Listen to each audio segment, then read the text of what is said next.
नमस्कार दोस्तों, स्वागत है आप लोगों का हमारे चैनल मैथ्स मेकर में।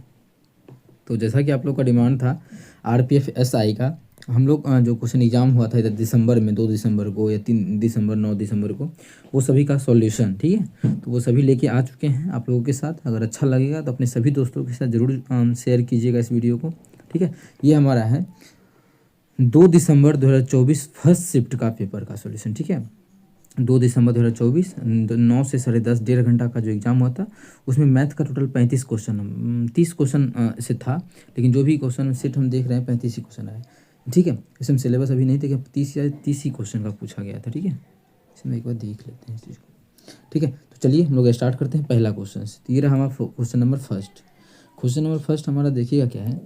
समान लंबाई की दो ट्रेन समांतर पटरियों पर एक ही दिशा में 51 किलोमीटर प्रति घंटा और 42 किलोमीटर प्रति घंटा की चाल से चल रही है। क्या ये आप लोगों को क्वेश्चन नहीं करवाए? आपको बोलिएगा 100% करवाए, ठीक है। तो दो ट्रेन और समान लंबाई का है। अगर पहला अगर x लंबाई का है, दूसरा भी ट्रेन x लंबाई का ही है। एक का स्पीड जो है 51 किलोमीटर पर आवर है, 51 किलोमीटर पर आवर है। और दूसरे का जो स्पीड है वो 42 किलोमीटर पर आवर है। दूसरे का क्या है? 42 किलोमीटर पर आवर है, ठीक है। ये क्वेश्चन में हमें बोल रखा है। आगे बोला है तेज चलने वाली ट्रेन धीमी चलने वाली ट्रेन को 16 सेकंड में पार कर जाती है। तेज धीमी से कोई मतलब नहीं है, मतलब एक दूसरे को ये पार कर रहा है, ठीक है। 16 सेकंड में पार करता है एक दूसरे को। कितना सेकंड में? 16 सेकंड में। तो बोला प्रत्येक ट्रेन की लंबाई, प्रत्येक ट्रेन की लंबाई, हम ट्रेन का लंबाई तो x मान लिया, मतलब x का मान पूछा जा रहा है। प्रत्येक ट्रेन का लंबाई, दोनों तो बराबर ही लंबाई का है। आसान तरीका बता चुके हैं। देखिए एक ट्रेन मानी ये है, दूसरा भी ट्रेन क्या है, यही सेम लंबाई का दूसरा ट्रेन हमारा ये है, मानिए यहाँ से चलना स्टार्ट किया है। तो क्वेश्चन में क्या बोला, एक दूसरे को पार करता है कितना देर में? 16 सेकंड में। मतलब मानिए हम बोलेंगे यहाँ से ही इंटर किया, ठीक है।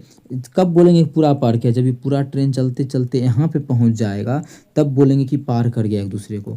मतलब लंबाई कुल कितना हो जाएगा, इस ट्रेन का भी लंबाई इस ट्रेन का लंबाई जब पूरा ही कवर कर लेगा तब बोलेंगे एक दूसरे को पार कर गया। इसका मतलब जब भी दूरी लेंगे वो दोनों ट्रेन की लंबाई लेंगे। तो दोनों दूरी कितना हो जाएगा? दूरी हो जाएगा x + x, यही हो जाएगा ना। दूरी बराबर क्या हो जाएगा? चाल गुना समय। चाल कितना लेंगे? दोनों ट्रेन एक ही दिशा में जा रहा है, पहला भी इसी दिशा में, दूसरा भी इसी दिशा में। जब एक ही दिशा में जाता है तो चाल जो होता है वो ले लेते हैं, इसका डिफरेंस क्या लेते हैं? अंत घटा के लेते हैं। तो बड़का हम छोटका घटाएं, 51 में से 42 गया तो कितना आ जाएगा? 9 किलोमीटर पर आवर। ये स्पीड है किलोमीटर पर आवर में, और सभी चीज़ हमारे इस सेकंड में है। ये हमको आंसर भी मीटर में चाहिए, ठीक है। इसको क्या करेंगे? 5/18 से गुना करेंगे तो मीटर प्रति सेकंड में बदल जाएगा, ठीक है। और गुना कर देंगे इसमें कितना से? ये क्या था? ये था चाल। चाल में गुना कर देंगे सेकंड, समय का। समय क्या है? 16 सेकंड। तो चाल गुना समय बराबर दूरी। दूरी कितना पार कर रहा है? 2x। कैसे दूरी 2x वो भी समझा चुके हैं। अच्छा ये x हम डायरेक्टली कितना लिख सकते हैं? x में x जोड़ेंगे तो कितना हो जाएगा? 2x हो जाएगा। यहाँ से जब इसको काटेंगे तो हो जाएगा 9 दूना 18, 2 से काटेंगे तो 8 आ जाएगा, और x काटेंगे तो 4 आ जाएगा। तो 5 चौके कितना हो गया? 20। तो x का जो मान आ गया 20। x क्या माने थे हम? एक ट्रेन की लंबाई। पहला ट्रेन का भी 20, दूसरे का भी 20, मतलब प्रत्येक ट्रेन की लंबाई जो है वो 20 मीटर है। कितना है? 20 मीटर है, जो कि ऑप्शन नंबर 3 में ही दिया है। तो ऑप्शन 3 हमारा बिल्कुल करेक्ट आंसर हो जाएगा। कौन सा ऑप्शन? ऑप्शन 3। इतना चीज़ समझाए। डायरेक्ट एग्जाम में क्या करना था? डायरेक्ट घटाएंगे तो कितना आ जाएगा? 9। चाल गुना समय, चाल का चेंज कर दिए, गुना समय कितना है? 16 बराबर 2x। देखिए यहाँ से फटाक से आंसर आप लोग ले आते हैं। 9 दूना 18, 2 8 16 है, ये कट जाएगा। 2 से काटेंगे तो 4, 4 5 20 आंसर। इस प्रकार से आप लोग निकाल सकते हैं। बस यहाँ पे समझाना है, इसीलिए हम एक एक चीज़ बारीकी से आप लोगों के साथ यहाँ पे डिस्कस करते हैं। ऐसा जरूरी नहीं था इस क्वेश्चन में, ठीक है। अगला क्वेश्चन, क्वेश्चन नंबर 2। देखिए सभी क्वेश्चन शुरू में ही मेरे में सेट में भारी हम ले लिए हैं, भारी नहीं मतलब समझाने वाला। बाकी बात फिर तो आसान आसान क्वेश्चन हम लोग फटाफट उड़ाते चल जाएंगे। चलिए देखिए क्वेश्चन नंबर 2 हमारा है। क्वेश्चन नंबर 2 देखिए क्या है। इसका दो तरीका हम आपको बता देंगे, दोनों सेम ही है। बस एक बड़ा संकुल लेके एक छोटा संकुल लेके पहला तरीका देखिए, ठीक है। एक ठोस शंकु के आधार, एक ठोस शंकु के आधार का व्यास, ये 2 नंबर क्वेश्चन है, ठीक है। इसको हम सही से यहाँ पे मार्कर किए थे ना, भूल के।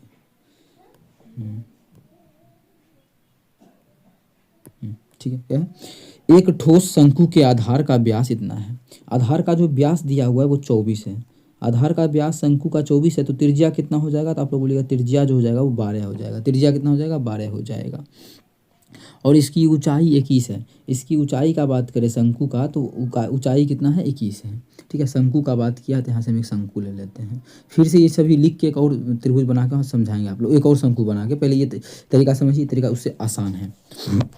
आगे क्या बोला इस क्वेश्चन में हमें, इसे आधार के समांतर दो कट लगाकर 3 भागों में बांटा गया। आधार के समांतर 2 कट लगाया गया और 3 भागों में इसको बांटा गया। ठीक है, पहला कट देखिए यहाँ पे लगा, एक कट हुआ। हाँ, एक कट इतना ऊपर नहीं, दोनों सभी तीनों क्या है देखिएगा, पता चलेगा कि तीनों का क्या रेशियो है। दूसरा कट यहाँ पे लगा दिया, तीसरा कट देखिए ऊपर में लगा हुआ है। पहला कट, दूसरा कट, ये हो गया। अब आजा, हाँ चलिए हो गया। पहला कट यहाँ, एक कट यहाँ लगा है और एक कट यहाँ लगा है। दोनों का कलर कर देते हैं, कट का लाल कर। ठीक है, 2 कट यहाँ से लगाया गया है। और कट जो है क्रमशः आधार से पहला कट 7 सेंटीमीटर ऊंचा है। यहाँ आधार मानिए ये है, त्रिज्या कितना है इसका जो त्रिज्या है यहाँ से यहाँ तक, ये हमारा जो दिया है, इसका हम कलर चेंज कर लेते हैं। यहाँ से यहाँ तक जो त्रिज्या दिया है पहला कितना है, आप लोग देख सकते हैं 12 सेंटीमीटर। त्रिज्या कितना है 12 सेंटीमीटर। तो पहला कट कितना पे लगा है, ये 7 ऊंचाई पे लगा है। पहला जो कट है वो कितना ऊंचाई पे लगा है, ये 7 के ऊंचाई पे लगा है। यहाँ से यहाँ तक जो ऊंचाई है ये 7 पे लगा है। पहला कट का बात किया गया है, ये पहला कट जो लगा है ये 7 के ऊंचाई पे लगा है। ठीक है, ये 7 के ऊंचाई पे। और आगे बोला है दूसरा कट 14, आधार से 14 सेंटीमीटर। दूसरा जो कट लगा है वो आधार से 14 सेंटीमीटर, यहाँ से 14 सेंटीमीटर। अब देखिए पूरा यहाँ से यहाँ तक 14 है, इसका मतलब यहाँ से यहाँ तक जो बात करें, यहाँ से यहाँ तक का बात करेंगे तो कितना हो जाएगा, ये 7 हो जाएगा। पूरा 14 है तो अब पूरा 21 है, ये 7 14, तो ऊपर का जो हमारा होगा ये भी ऊंचाई कितना होगा, सिर्फ यहाँ से यहाँ तक का बात करें तो ब्लैक कलर का आप लोग को भी शो होगा। यहाँ से यहाँ तक का ऊंचाई ये कितना होगा, ये भी हमारा 7 होगा। ठीक है, ऊंचाई जो पता चल गया ये 7 7 7। ठीक है, आगे क्या बोला है ऊंचाई पर है। शंकु के शीर्ष भाग का वक्र पृष्ठीय क्षेत्रफल ज्ञात कीजिए। मेन था हमें डायग्राम समझाना, जो कि आप लोग समझा चुके हैं। अब बोला है क्षेत्रफल निकालना, वो तो हम आसान तरीके से निकाल ही सकते हैं। इसके शीर्ष भाग जो है ना उसके वक्र का क्षेत्रफल देखिए, एक यहाँ पे शंकु बन रहा है, एक शंकु अगर बात की तो बड़का यहाँ पे बन रहा है, दूसरा तो नीचे बन रहा है। तो ये जो शंकु आप लोग को दिख रहा है ये शंकु, इसका वक्र पृष्ठीय क्षेत्रफल निकालना है। तो वक्र पृष्ठीय क्षेत्रफल निकालने के लिए हमको क्या चाहिए होता है, पाई आर एल चाहिए होता है। क्या चाहिए होता है हमें, पाई आर एल। पाई का तो मान बोला है कि 3.14 लेने के लिए 3.14 गुना। अब हमें आर चाहिए, एल चाहिए। अब देखिए इसका त्रिज्या, अब देखिए एक चीज़ और, हम इसमें 2 त्रिभुज आप लोग को दिखाना चाहते हैं। 2 त्रिभुज को हम जो थोड़ा सा मोटा करते हैं उस पर ध्यान दीजिएगा आप लोग। 2 त्रिभुज को, एक त्रिभुज यहाँ से मोटा नहीं, यहाँ पे हम मोटा, समझिएगा क्वेश्चन बहुत आसान है लेकिन एक एक चीज़ समझाना मेरा काम है। अब अगर मानिए शॉर्ट पे चल जाते तो आप लोग कॉन्सेप्ट नहीं समझ पाते कि 11 से भाग देखिए लग रहा है कि नहीं लग रहा है, ये सब नहीं। एक त्रिभुज आप लोग को ये बड़ा वाला दिख रहा होगा, एक त्रिभुज आप लोग को ये दिख रहा होगा बड़ा वाला जो हम बना चुके हैं। ठीक है, दूसरा त्रिभुज जो आप लोग को दिख रहा होगा, एक यहाँ पर दिख रहा होगा, एक यहाँ पे दिख रहा होगा। दोनों क्या है, समरूप है। ये कैसे समरूप आप लोग देख रहे हैं, इसका भुजा क्या है, अनुपातिक है। और समांतर भी खींचा गया, यहाँ पे क्वेश्चन में देखिए बोला है ना कि समांतर कट लगाकर, और भुजा भी ये 7 7 7 है, मतलब अनुपातिक है, एक अनुपात 1 के अनुपात में है। ये जो दिख रहा होगा एक त्रिभुज ये छोटा वाला, एक त्रिभुज ये वाला, तो अब देखिए अनुपातिक कैसे, ये पूरा बड़का छोटा पूरा बड़ा ले लेते हैं।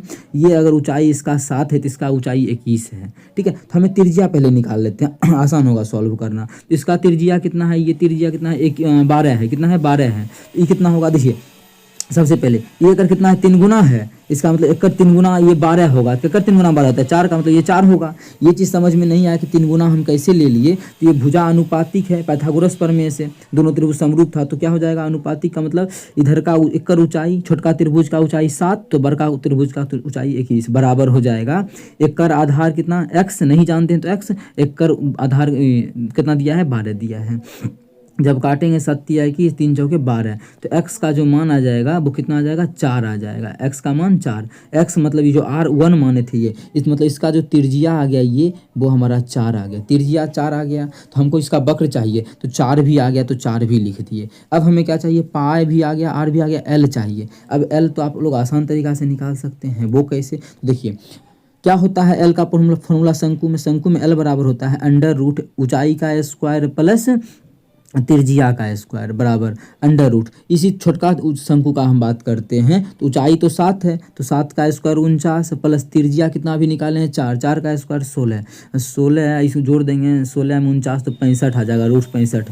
एल का भी मान निकल गया, हमें एल भी बैठाना है तो एल का मान आ गया अंडर रूट 65। इसको सॉल्व कर दीजिए। सॉल्व करेंगे तो 14 चौक 56, 4 तिया 12, 12.56, 12.56, ठीक है, और अंडर रूट 65 किस ऑप्शन में है? ऑप्शन देखिए, ऑप्शन 3 में है, तो ऑप्शन 3 हमारा बिल्कुल करेक्ट आंसर हो जाएगा। कौन सा ऑप्शन? ऑप्शन 3। उम्मीद करते हैं दोस्तों समझ में आ गया होगा। कहीं भी किसी प्रकार का कोई भी दिक्कत हो किसी भी क्वेश्चन में, कमेंट करके पूछ सकते हैं। बहुत ही बारीकी से आप लोग को सभी चीज़ समझाए हैं। आप लोग चाहते तो पूरा भी एल निकाल के सॉल्व कर सकते हैं। क्या वो तरीका सीखना है आप लोगों को? वो भी तरीका हम यहाँ पे बता सकते हैं, ठीक है। एक और तरीका अगर आप लोग सीखना चाहते हैं, देखिए हम मेरा काम है क्या, अगर मानिए यहाँ से विभाज्यता का नियम बता के चल जाते तो आप लोग को दिक्कत होता है। यहाँ पे मेरा काम है सभी चीज़ आप लोग को समझाना। अगर मानिए ऑप्शन में ही बोलते कौन ऐसा संख्या है जिसमें 11 से पूरी भाग लग रहा है, चेक कर लीजिए, वही मेरा आंसर होगा। तो क्या आप लोग समझ पाते इस कॉन्सेप्ट को? नहीं, तो हमें कॉन्सेप्ट को समझाना था। अगर आप लोग चाहते हैं इसी का दूसरा तरीका, वो इससे लेंदी होगा। हम पूरा बड़का पे लेके चलेंगे, जो कि एग्जाम में बहुत बच्चा किया भी होगा। हम छोटका पे यहाँ पे शॉर्ट में बताए, नहीं तो बच्चा अगर मानिए पहले एल आप लोग निकालते, जिसका भी एल का मान √65 निकल गया, मानिए निकल गया, तो एल किस में √65 है, तो ये आंसर हो जाएगा। तो वो भी तरीका हम यहाँ पे इसको पूरा को मिटा के एक बार फिर से समझाते हैं, एकदम नया सीरीज, एकदम नया क्वेश्चन के जैसे, ठीक है। तो इसको हम मिटा के समझा देते हैं आप लोगों को। अगला क्वेश्चन हमारा है क्वेश्चन नंबर 2। क्या है क्वेश्चन नंबर 2? समझिएगा, पूरा सेट में हमको लग रहा है यही 2 क्वेश्चन अच्छा था जो कि हम शुरू में सेट किए हुए हैं, ठीक है। यही दोनों क्वेश्चन ज़्यादा अच्छा है। जो ये पहला था, पहला ये क्वेश्चन अच्छा तो नहीं बोलेंगे, लेकिन इसे हम करवा चुके हैं क्वेश्चन। आप लोग पीछे का क्लास हमारा जाके देखिएगा तो हो चुका है। इस क्वेश्चन में क्या बोला है कि एक ठोस शंकु के आधार का व्यास 24 सेंटीमीटर है। व्यास 24 सेंटीमीटर है, इसका मतलब यहाँ से यहाँ तक कितना है? 24 सेंटीमीटर। इस चीज़ को हम ऐसे ले लेते हैं यहाँ से, तो यहाँ से यहाँ तक का दूरी कितना है? 24। ये पूरा जो दिया हुआ है यहाँ से यहाँ तक 24 दिया हुआ है, इसका मतलब पूरा व्यास है। तो त्रिज्या कितना होगा? त्रिज्या 12 होगा शंकु का। शंकु का व्यास अगर दिया है इतना, तो त्रिज्या कितना होगा? त्रिज्या हमारा होगा 12। तो यहाँ पे लिख देते हैं। डी हमें कितना दिया है? तो डी जो दिया है वो 24 दिया है, तो त्रिज्या कितना हो जाएगा? त्रिज्या हो जाएगा 12 हो जाएगा। तो यहाँ से यहाँ तक का ले लेते हैं, ये 12 हो जाएगा। कितना हो जाएगा? 12। और आगे बोला है इसकी ऊंचाई 21 है। ये पूरा जो ऊंचा है यहाँ से लेके यहाँ तक का जो ऊंचाई दिया हुआ है ये 21 है, ठीक है। हम यहाँ पे लिख देते हैं इसको छोटा करके। ये पूरा जो ऊंचाई दिया हुआ है हमें वो 21 दिया हुआ है, ये ऊंचाई, ठीक है। ये जो ऊंचाई है वो 21 ही है ना, 21 सेंटीमीटर है, 21 सेंटीमीटर है। तो ये अच्छे से क्वेश्चन समझ लीजिएगा ना, फिर तुरंत सॉल्यूशन आ जाएगा इसका। इसके आधार के समांतर 2 कट लगाकर, 2 को कट लगाया गया है आधार के समांतर। कहाँ कहाँ कट लगाया गया वो आगे पढ़ लेते हैं, ठीक है। तो 2 को कट लगाएंगे मानिए कितना भाग में बढ़ जाएगा? ये 3 भाग में बटेगा ना, 1 भाग 2 भाग 3 भाग। 2 कट लगाएंगे 3 भाग में बटेगा, ठीक है। लेकिन कट कहाँ लगाना है? आगे। तो कट क्रमशः आधार से 7 सेंटीमीटर और 14 सेंटीमीटर की ऊंचाई पर लगा है। कट कहाँ कहाँ है? एक हमारा यहाँ 7 सेंटीमीटर है, यहाँ से यहाँ तक। एक पहला कट जो है वो 7 सेंटीमीटर, यहाँ से यहाँ तक कितना? पहला कट हमारा 7 सेंटीमीटर पे लगा दिए। देख लीजिए, ये पहला कट लगा दिए यहाँ पर। तो यहाँ से यहाँ तक का जो ऊंचाई दिया हुआ है हम यहाँ से लिखते हैं नाप के। ये पहला कट कितना पे? 7 सेंटीमीटर पे। कितना? 7 सेंटीमीटर। दूसरा कट आधार से 14 सेंटीमीटर पे। दूसरा कट जो बोला है क्वेश्चन में आधार से 14, मतलब यहाँ से यहाँ लग जाएगा, ठीक है। आधार से 14 अगर बोले इसी कट को, तो आधार से, एक मिनट इसको सीधा करते हैं, आधार से 14 सेंटीमीटर पे दूसरा कट लगा। इसका मतलब हम ये ऊंचाई बोलेंगे कितना हो जाएगा? मतलब आधार से 14 है तो नीचा यहाँ से लेके यहाँ तक ये 14, इतना वो 7, मतलब ये भी कितना होगा? 7। इसका मतलब पूरा जब 21 है, यहाँ से यहाँ तक हमारा कितना आ गया? 7। ये 7 आ गया। यहाँ से यहाँ तक 7, मतलब ये पूरा का बात करेंगे, पूरा का कितना हो जाएगा? 14। और तब ये कितना होगा? ये भी हमारा 7 होगा। होगा या नहीं होगा? आप लोग बोलेगा ये भी 7 हो जाएगा, ठीक है। ये सभी चीज़ मेन यहाँ पे माप था, माप आप लोग को हम बता दिए। हमें निकालना क्या है उस चीज़ पे चलते हैं। हमें जो निकालना है शंकु के शीर्ष भाग का वक्र पृष्ठीय क्षेत्रफल ज्ञात कीजिए। शंकु का शीर्ष भाग कौन सा है? उस भाग का वक्र पृष्ठ क्षेत्रफल, मतलब इस भाग का बोला है वक्र पृष्ठ क्षेत्रफल। यहाँ पर जो शंकु है इसका वक्र पृष्ठ क्षेत्रफल हम निकालेंगे। यहाँ पे इसका वक्र, ये क्या है भैया? गोल नहीं बनेगा क्या? हाँ बनेगा। गोल हमारा इस भाग का वक्र पृष्ठ क्षेत्रफल है भैया, इसका वक्र पृष्ठीय क्षेत्रफल, ठीक है। ये एक हम यहाँ पे खींच देते हैं, दूसरा, एक सेकेंड, दूसरा हमारा यहाँ पे है। ये जो शंकु आप लोग को ऊपर हम बनाए हैं अभी यहाँ पे, इसका हमें वक्र पृष्ठ क्षेत्रफल निकालना है, ठीक है। इसको हम मिटा ही देते हैं। इसका वक्र पृष्ठफल निकालना है। इसको हम डॉट हाथ से कर देते हैं। ये जो शंकु आप लोग को दिख रहा होगा इसका वक्र पृष्ठफल निकालना है। कैसे निकालेंगे? तो फॉर्मूला क्या होता है? पाई आर एल। वक्र का क्या फॉर्मूला होता है? पाई आर एल।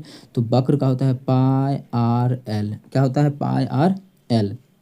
अब देखिए क्वेश्चन बहुत ही अच्छा है इस लिहाज से कि यहाँ पे एल नहीं पता है इसका, और देख लेते हैं। देखिए, और इसका एल नहीं पता है और एच भी यहाँ पे नहीं पता है। अच्छा, सब माप हम यहाँ लिख ही दिए तो इस माप को यहाँ से गायब कर देते हैं, जिससे कि हमको क्वेश्चन बनाने में आसान होगा। इधर बना लेंगे। देखिए, पाई का तो मान बोला है कितना लेना है? 3.14, 3.14। पाई गुना आर, आर कितना ले? अब यहाँ भी तो ये बात रहा, बचा है हमारा आर भी बचा है गुना एल भी बचा है। ना ही आर पता है और ना ही एल पता है। सबसे पहले आर निकाल लेते हैं। तो आप लोग एक चीज़ देखिएगा, यहाँ से समझने वाला चीज़ ये है, हम यहाँ से इसको थोड़ा सा मिटाते हैं, ठीक है? इसको भी मिटा दिए। एक मिनट देखिएगा, थोड़ा सा क्या चीज़ हम बताना चाह रहे हैं उसमें गौर कीजिएगा। देखिए, ये जो हमारा शंकु आप लोग को दिख रहा होगा, ये पूरा शंकु 3 बराबर टुकड़ा में बट गया है। बिल्कुल आप लोग बोलिएगा बट चुका है। और ये जो हमारा है क्या है? ये हमारा ऊंचाई है। तो हमारा जो एक त्रिभुज दिख रहा है, क्या आप लोग को एक ये त्रिभुज दिख रहा होगा, छोटका त्रिभुज, और एक ये बड़ा वाला त्रिभुज दिख रहा है ना? दोनों त्रिभुज समरूप होगा। क्यों? क्योंकि ये भी 90 डिग्री है, ये भी 90 डिग्री है, ठीक है? हम यहाँ पे समरूपता का नियम लगा रहे हैं। समांतर रेखा है, ये हम किसी एक को बात इसी रेखा को ले लेते हैं। समांतर रेखा है, तो जब समांतर रेखा बराबर अनुपात में विभाजित करता है, तो ये तो आप लोग को थेल्स प्रमेय से पता ही होगा। नहीं पता है तो अभी आप लोग जान सकते हैं, जान नहीं सकते हैं, जान गए होंगे, ठीक है? तो लगा लेते हैं। मान लेते हैं इसका कितना, इसका छोटका त्रिज्या, इसका आर हम माने ना, तो इसका हम त्रिज्या को मान लेते हैं, मानिए R1। इसका त्रिज्या कितना है? R1, मतलब ये हमारा R1 है। तो लगा देते हैं। क्या होता है फॉर्मूला? आप लोग बोलिएगा फॉर्मूला जो होता है और ऊंचाई तो पता ही है, इतना यहाँ से यहाँ तक कितना है? 7 है। और पूरा कितना है यहाँ से यहाँ तक? तो पूरा हमारा 21 है, ये चीज़ पता होगा। तो क्या होता है? तिर्यक ऊंचाई ये कितना है? यहाँ से अगर तिर्यक ऊंचाई की बात करें तो इसका तिर्यक ऊंचाई हमें नहीं पता है, एल भी नहीं पता है ना। एल पहले निकाल लेते हैं, फिर आर तो फटाक से निकाल लेंगे, या कोई भी चीज़ एक चीज़ निकाल लेते हैं। अब मान यहाँ से एल आर ही नहीं निकालते हैं, पहले एल निकालना ज़्यादा आसान रहेगा। तो ये हमारा क्या है? एल मान लेते हैं, ये एल है। तो क्या होता है? इसका अनुपातिक पता है ना, त्रिभुज को अगर काट रहा है तो इतना को आप लोगों को पता होना चाहिए। ये बटा बड़का लेंगे तो बड़का बटा छोटका बटा बड़का, ये चीज़ थेल्सपर में है, जो कि क्लास 10th में आप लोग पढ़े हैं। त्रिभुज अनुपातिक होता है भुजा। तो क्या हो जाएगा? एल बटा ये पूरा लंबाई, पूरा हम नहीं पता है तो इसका मान लेते हैं L1 बराबर। अब देखिए, ये छोटका कितना है? ये छोटका जो हमारा 7 है, ये छोटका 7 है, बटा ये पूरा कितना है? पूरा 21 है, तो 21 है। लेकिन L1 हमें निकाल सकते हैं, L1 यहाँ से क्या कर सकते हैं? निकाल सकते हैं। वो कैसे? देखिए, शंकु का जो तिर्यक ऊंचाई होता है वो क्या होता है? अगर तिर्यक ऊंचाई की हम बात करें तिर्यक ऊंचाई होता है L1 माने ना, L1 बड़का शंकु का, ये बड़ा वाला शंकु का है, यहाँ लिख देते हैं बड़ा वाला शंकु का। तिर्यक ऊंचाई क्या हो जाएगा? अंडर रूट क्या होता है? ये होता है h² प्लस r²। ये फॉर्मूला होता है तिर्यक ऊंचाई बराबर अंडर रूट लंब स्क्वायर प्लस, मतलब वही ऊंचाई का स्क्वायर प्लस त्रिज्या का स्क्वायर। तो अंडर रूट ऊंचाई कितना है? तो ऊंचाई तो हमारा 21 है, 21 का स्क्वायर कितना होता है? 21 का स्क्वायर होता है 441 प्लस त्रिज्या r²। आर कितना है? तो आर है 12, तो 12 का स्क्वायर बराबर है 44। कितना हो जाएगा? 144। जब इसको हम सॉल्व करेंगे तो अंडर रूट आ जाएगा 4 1 5, 4 4 8, और इधर हो जाएगा 4 1 5। कितना आ जाएगा? 585। कितना आ गया? 585 आ गया। इसको हम क्या करते हैं कि थोड़ा ओपन करके लिखते हैं कि इसमें कुछ वैसा मिल भी रहा है, इसमें कुछ जो अलग अलग होगा इस वर्गमूल से हम इसको बाहर कर लेंगे। इसको हम सीधा करते हैं और इसको सॉल्व कर लेते हैं। एक सेकेंड, ये आई नहीं है, ये एल है बड़ा। हाँ, चलिए, सबसे पहले इसमें कितना से भाग लगेगा? तो आप लोग ये 5 से भाग लग रहा है कि हम 5 से बाहर कर सकते हैं, लेकिन रूट के अंदर 2 में से एक चीज़ बाहर होता है। 3 से भाग लग रहा है क्या? हाँ, देखिए इसका कितना आ रहा है? 9 18 आ रहा है, ये योगफल 9 से भी भाग लग जाएगा। तो इसको हम लिख सकते हैं अंडर रूट। देखिए, निकालने का थोड़ा सा हमें पास जगह का इधर हो रहा है, थोड़ा सा और ऊपर करते हैं। तो जब करेंगे अंडर रूट इसको लिख सकते हैं 9 गुना 9 से भाग करेंगे 5 8 5 में अगर 9 से भाग किए तो कितना आ जाएगा? 65 आ जाएगा तो 65 रहने देते हैं। अब देखिए 9 का वर्गमूल होता है 3, 3 बाहर निकल जाएगा, 3 कितना बचेगा 3√65, मतलब L1 का मान आ गया 3√65। तो L1 की जगह पे हम यहाँ पे लिख देते हैं 3√65। ये सभी चीज़ देखिए फटाफट भी हो सकता है, ठीक है, फटाफट ही हो सकता है। आप लोग इतना हम समझा रहे हैं, एक एक चीज़ बता रहे हैं बारीकी से कैसे एल क्लास 10th वाला लेवल, ये नहीं कि बता रहे हैं कि आप लोग को पता हुआ डायरेक्ट हम मान लिख देंगे, नहीं। यहाँ से देखिए हमारा L निकल जाएगा। चलिए L यहाँ से हम निकाल लेते हैं। जब L यहाँ से निकाल लेंगे तो L क्या हो जाएगा, 3 से काटेंगे, 3 सते 21, 7 से 7 कटा तो L का जो मान आ गया √65 आ गया। कितना आ गया √65। मतलब यहाँ पे L की जगह पे कितना लिख देंगे, यहाँ पे √65 लिख देंगे। अब देखिए अब हम R का भी मान निकालेंगे, लेकिन R का नहीं निकालेंगे यहाँ पे इसलिए भी क्योंकि जब गुना करेंगे तो √65 आएगा ही आएगा। एक ही ऑप्शन में हमारा √65 है, √65 बिल्कुल करेक्ट आंसर हो जाएगा, ठीक है। क्योंकि हम मानिए कुछ भी R1 का मान आएगा तो रूट में यहाँ पे नहीं आएगा, तो ये दोनों सॉल्व हो जाएगा जब आप लोग कीजिएगा तो, ठीक है। तो ये दोनों तो सॉल्व हो जाएगा, तो √65 तो आएगा ही आएगा। तो √65 एक ही ऑप्शन में, ऑप्शन 3 में था, तो ऑप्शन 3 हमारा बिल्कुल करेक्ट आंसर हो जाएगा। कितना √65। उम्मीद करते हैं दोस्तों समझ में आ गया होगा। कहीं भी किसी प्रकार का कोई भी दिक्कत हो किसी भी क्वेश्चन में कमेंट करके पूछ सकते हैं। ये आपका अपना चैनल है मैथ्स मेकर, ठीक है। ऐसे आप लोग यहाँ निकालना चाहते हैं R तो वो भी निकाल सकते हैं। कैसे देखिए तरीका तो पता है। ये हमारा क्या है ऊंचाई, ये 1 अनुपात में है तो पूरा ऊंचाई कितना है 21 अनुपात में है। तो 7 है तो ये 21 है, कितना है ये 1:3 के अनुपात में है। उसी प्रकार से ये अगर कितना है, ये हमारा 4 है, तो अगर 4 है तो ये हमारा कितना होगा, नहीं सॉरी, ये हमारा अगर 12 है तो ये हमारा 4 होगा, तभी तो ये भी 1:3 के अनुपात में आएगा। या फिर यहाँ से हम ऊंचाई निकाल के आप लोग त्रिज्या निकाल के बता ही देते हैं कि कैसे त्रिज्या भी निकाल सकते हैं। ऐसे तो ऑप्शन तो टिक कर लिए, लेकिन अगर त्रिज्या भी किसी को निकालना हो तो देखिए क्या बताया अभी तक, भुजानुपातिक होगा। तो इधर का भुजा इस त्रिभुज का क्या है 7 है, बटा पूरा कितना है पूरा 21 है, ले लिए बराबर। इसका त्रिज्या नहीं जानते हैं, मान लेते हैं R1 है, बटा इसका त्रिज्या जानते हैं कितना है 12 है। जब इसको काटेंगे तो 7 21 है, 3 चौके 12, कोना कोनी गुना करेंगे तो यहाँ से R1 का जो मान आ जाएगा वो 4 आ जाएगा। आप लोग यहाँ से करिए क्या, R1 की जगह कितना रख देंगे 4 रख देंगे। जब इसको गुना कीजिए 4 चौक 14 चौक 56, 4 तिया 12, 12.56 √65, ठीक है। यही देखिए चूँकि ऑप्शन नंबर 3 में है। एक एक चीज़ बारीकी से समझाएं, चाहे टाइम जितना भी लगा हो। अब क्वेश्चन सभी हमारा आसान है। इस क्वेश्चन का जो सोल्यूशन है अच्छे तरीके से हम करवाए हैं। देखिए कुछ क्वेश्चन सेट में आया था जो कि टाइम कंज्यूमिंग था, लेकिन क्या इसमें इसलिए टाइम नहीं लगता। √65 जैसे ही यहाँ देखे थे हम आंसर, बच्चा ये टिक कर सकता था, बच्चा ये टिक कर सकता था बिना आगे बनाए। तो ये सब तो टाइम सेव होने का था ना, लेकिन अगर टाइम से आप लोग करते हैं तब। वैसे हम तो सब चीज़ बता दिए कि कैसे क्या निकलेगा। अब अगला क्वेश्चन हमारा क्वेश्चन नंबर 3, निम्नलिखित का मान ज्ञात कीजिए। अब इसमें हमें मान ज्ञात करना है।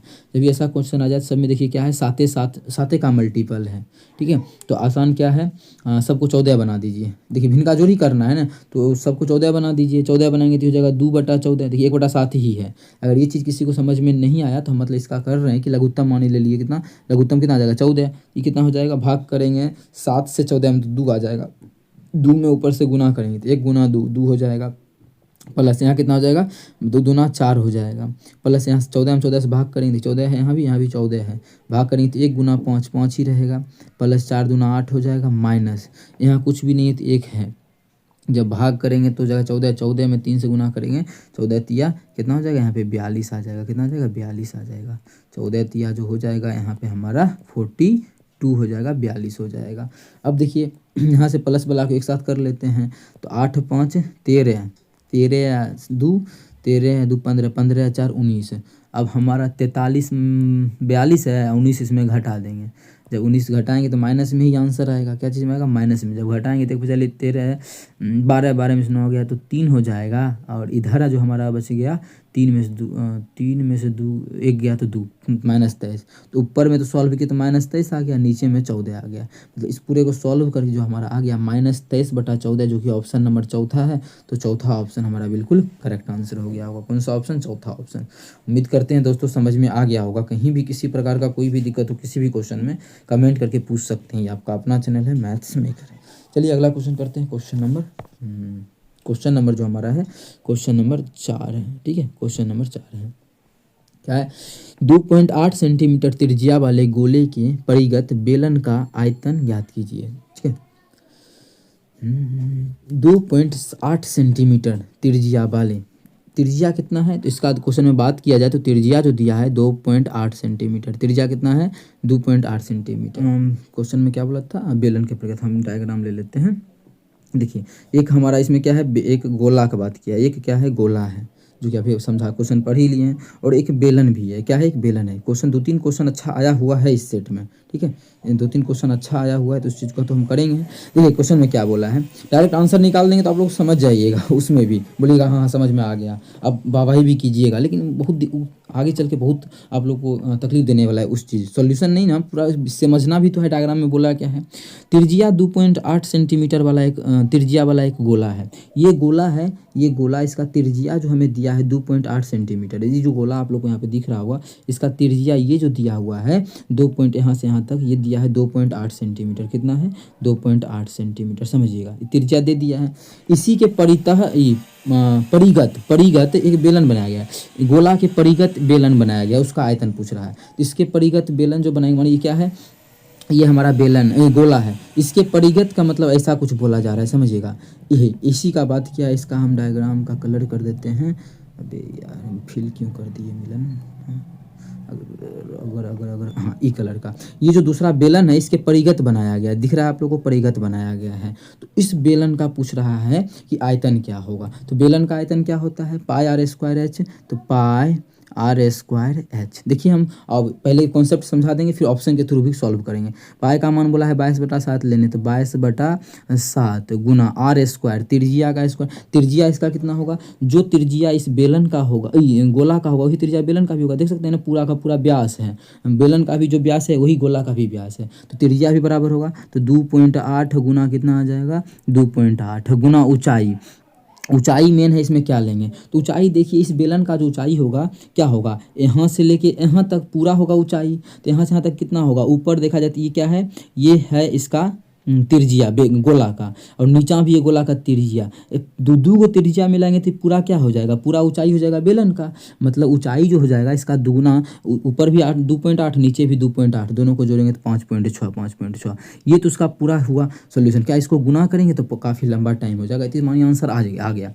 लेकिन अब ऑप्शन के थ्रू कैसे चलेंगे, तो देखिए सबसे पहला बात, इकाई अंक पे ऑप्शन जैसे एग्जाम में देखिएगा तो सबके लास्ट में 4 4 4 है। तो कैसे हम गो थ्रू ऑप्शन, मतलब इकाई अंक पे सॉल्व नहीं कर सकते हैं। इकाई अंक पे सॉल्व करेंगे 8 6 से माने 4 आ गया, तो सब में 4 है, कौन सा टिक करेंगे, दिक्कत हो जाएगा। अगर आप लोग को इकाई अंक निकालने नहीं आता तो हम यहाँ पे समझा देते हैं वैसे, लेकिन बनाना नहीं। ऑप्शन को जैसे ही देखे कि सब में 4 था तो उसको छोड़ देंगे। 8 6 48, 8 आएगा, 8 8 64, 4 आएगा, 4 दूना 8 आ रहा है। एक बार फिर से गुना करते हैं, 8 अच्छा 7 से तो भाग भी करना है, तो यहाँ पे देखिए 7 से भाग करेंगे, 7 चौके 28, 28 मतलब 0.4 आ गया। कितना आ गया, 0. हमारा 4 आ गया। कर लीजिए अब गुना, तो 6 8 48, 8 8 चौक 32, 2 2 दूना 4, इकाई अंक पे कितना आ गया 4। अब 4 कौन सा टिक करे, सब में 4 है। तो दूसरा चीज़ अब देखिए इसमें क्या काट देते हैं, इसमें जो गुना हो रहा है वो कितने का हो रहा है, 22 का। 22 का गुना हो रहा है, इसका मतलब जो भी आंसर होगा वो 11 का मल्टीपल होगा। 11 का मल्टीपल का नियम सिखा ही चुके हैं आप लोग, क्लास करते ही है मेरा,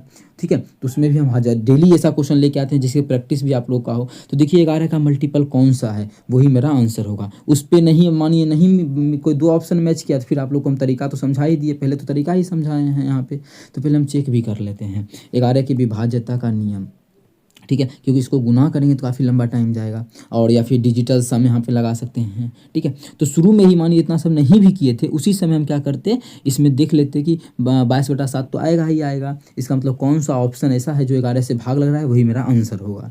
इतना नहीं करते फिर भी उस समय टिक कर सकते थे आंसर, लेकिन अभी हम चेक कर लेते हैं। अब इकाई छोड़ेंगे, तो 1 3 3 8 11 हो गया, 11। दूसरा अल्टरनेट को जो 4 9 4 13 13 4 कितना हो जाएगा 17, घटाएंगे 17, क्या ये 11 का मल्टीपल आएगा। जब घटाएंगे तो मोड ले लेंगे, मतलब प्लस में मान लेते हैं, अंतर डिफरेंस लेते हैं। जब घटाएंगे तो 6 आ जाएगा। तो पहला तो गलत हो गया, 11 से भाग नहीं लग रहा है। 11 की विभाज्यता का नियम यहाँ पे हम चेक किए तो गलत हो गया। दूसरा को चेक कर लेते हैं, तो 5 1 6 6 8 6 14, दोसर करेंगे तो 4 4 8 8 9 8 17, 17 घटाएंगे 3 आ जाएगा, तो ये भी गलत हो गया, दूसरा भी गलत हो गया, दूसरा में भी 11 से भाग नहीं लग रहा है। तीसरा 0 जोड़ेंगे तो 1 1 8 1 9, दूसरा जोड़ेंगे तो 4 4 4 4 8 8 9 8 17, जब इसे हम घटाएंगे तो 8 आ जाएगा। क्या इसमें 11 से भाग 0 है, 0 या 11 का मल्टीपल आएगा तभी उसमें 11 से भाग लगेगा, तो ये भी गलत। जब 3 ऑप्शन गलत तो चौथा मेरा खुद ब खुद सही हो जाएगा। लेकिन यहाँ से हम निकाल भी लेते हैं, चेक भी कर लेते हैं। 7 1 8 8 8 16 आ गया, कितना आ गया 8 8 16। और दूसरा को चेक कर लेते हैं तो कितना आ जाएगा, ये कितना आ जाएगा 9 3 12 12 4 16 16, 16 में से 16 गया, कितना हो जाएगा 0, मतलब इसमें 11 से भाग लग रहा है, मतलब यही मेरा क्या हो जाएगा आंसर हो जाएगा। कोई 2 ऑप्शन माने सही हो जाता है, 11 से भाग लगता है, इसमें भी, तो फिर हम लोग को यही तरीका से बनाना होता, नहीं तो डिजिटल सम यहाँ से लगा सकते थे।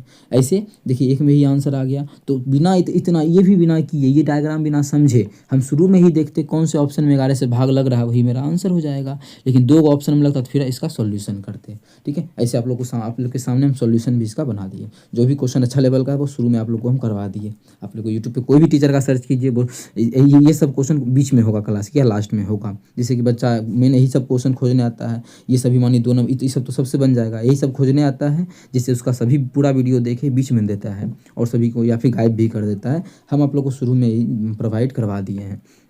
ठीक है, अगला क्वेश्चन देखिए, 7 संख्याओं का औसत 53 है। 7 को संख्या का जो औसत है वो 53 है। 7 को क्या है नंबर है, उसका एवरेज जो दिया हुआ है, एवरेज की अगर बात की जाए तो 53 दिया हुआ है। देखिए आसान तरीका, क्लास का क्वेश्चन है ये, अपने क्लास में हम करवा चुके हैं।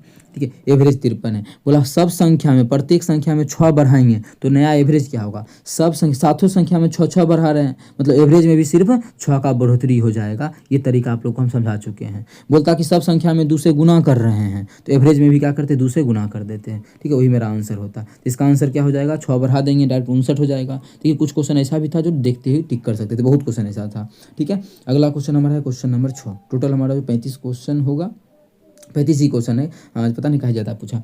एक मूलधन जब प्रति वर्ष 20% साधारण ब्याज पर निवेश किया जाता है तो 3 वर्ष के बाद मिश्रधन इतना हो जाता है। 2 वर्ष में समान दर पर समान मूलधन पर साधारण ब्याज क्या होगा। साधारण ब्याज पूछा, मतलब यहाँ से रेट भी दिए लिए है, क्या निकालना है।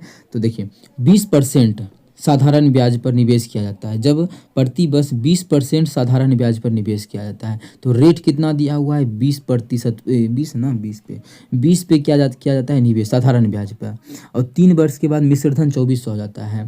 मतलब अगर देखा जाए तो अमाउंट हो गया 3 साल के बाद, 3 साल के बाद जो अमाउंट हो गया वो 2400 हो गया। ट्रिक पे ही क्वेश्चन को सॉल्व कर देंगे। देखिए तो पूछा है 2 वर्ष के बाद समान मूलधन पे रेट क्या होगा। देखिए यहाँ से निकाल सकते हैं प्रिंसिपल PTR बटा 100। उसका दूसरा इलाज आप लोग को हम बताते हैं।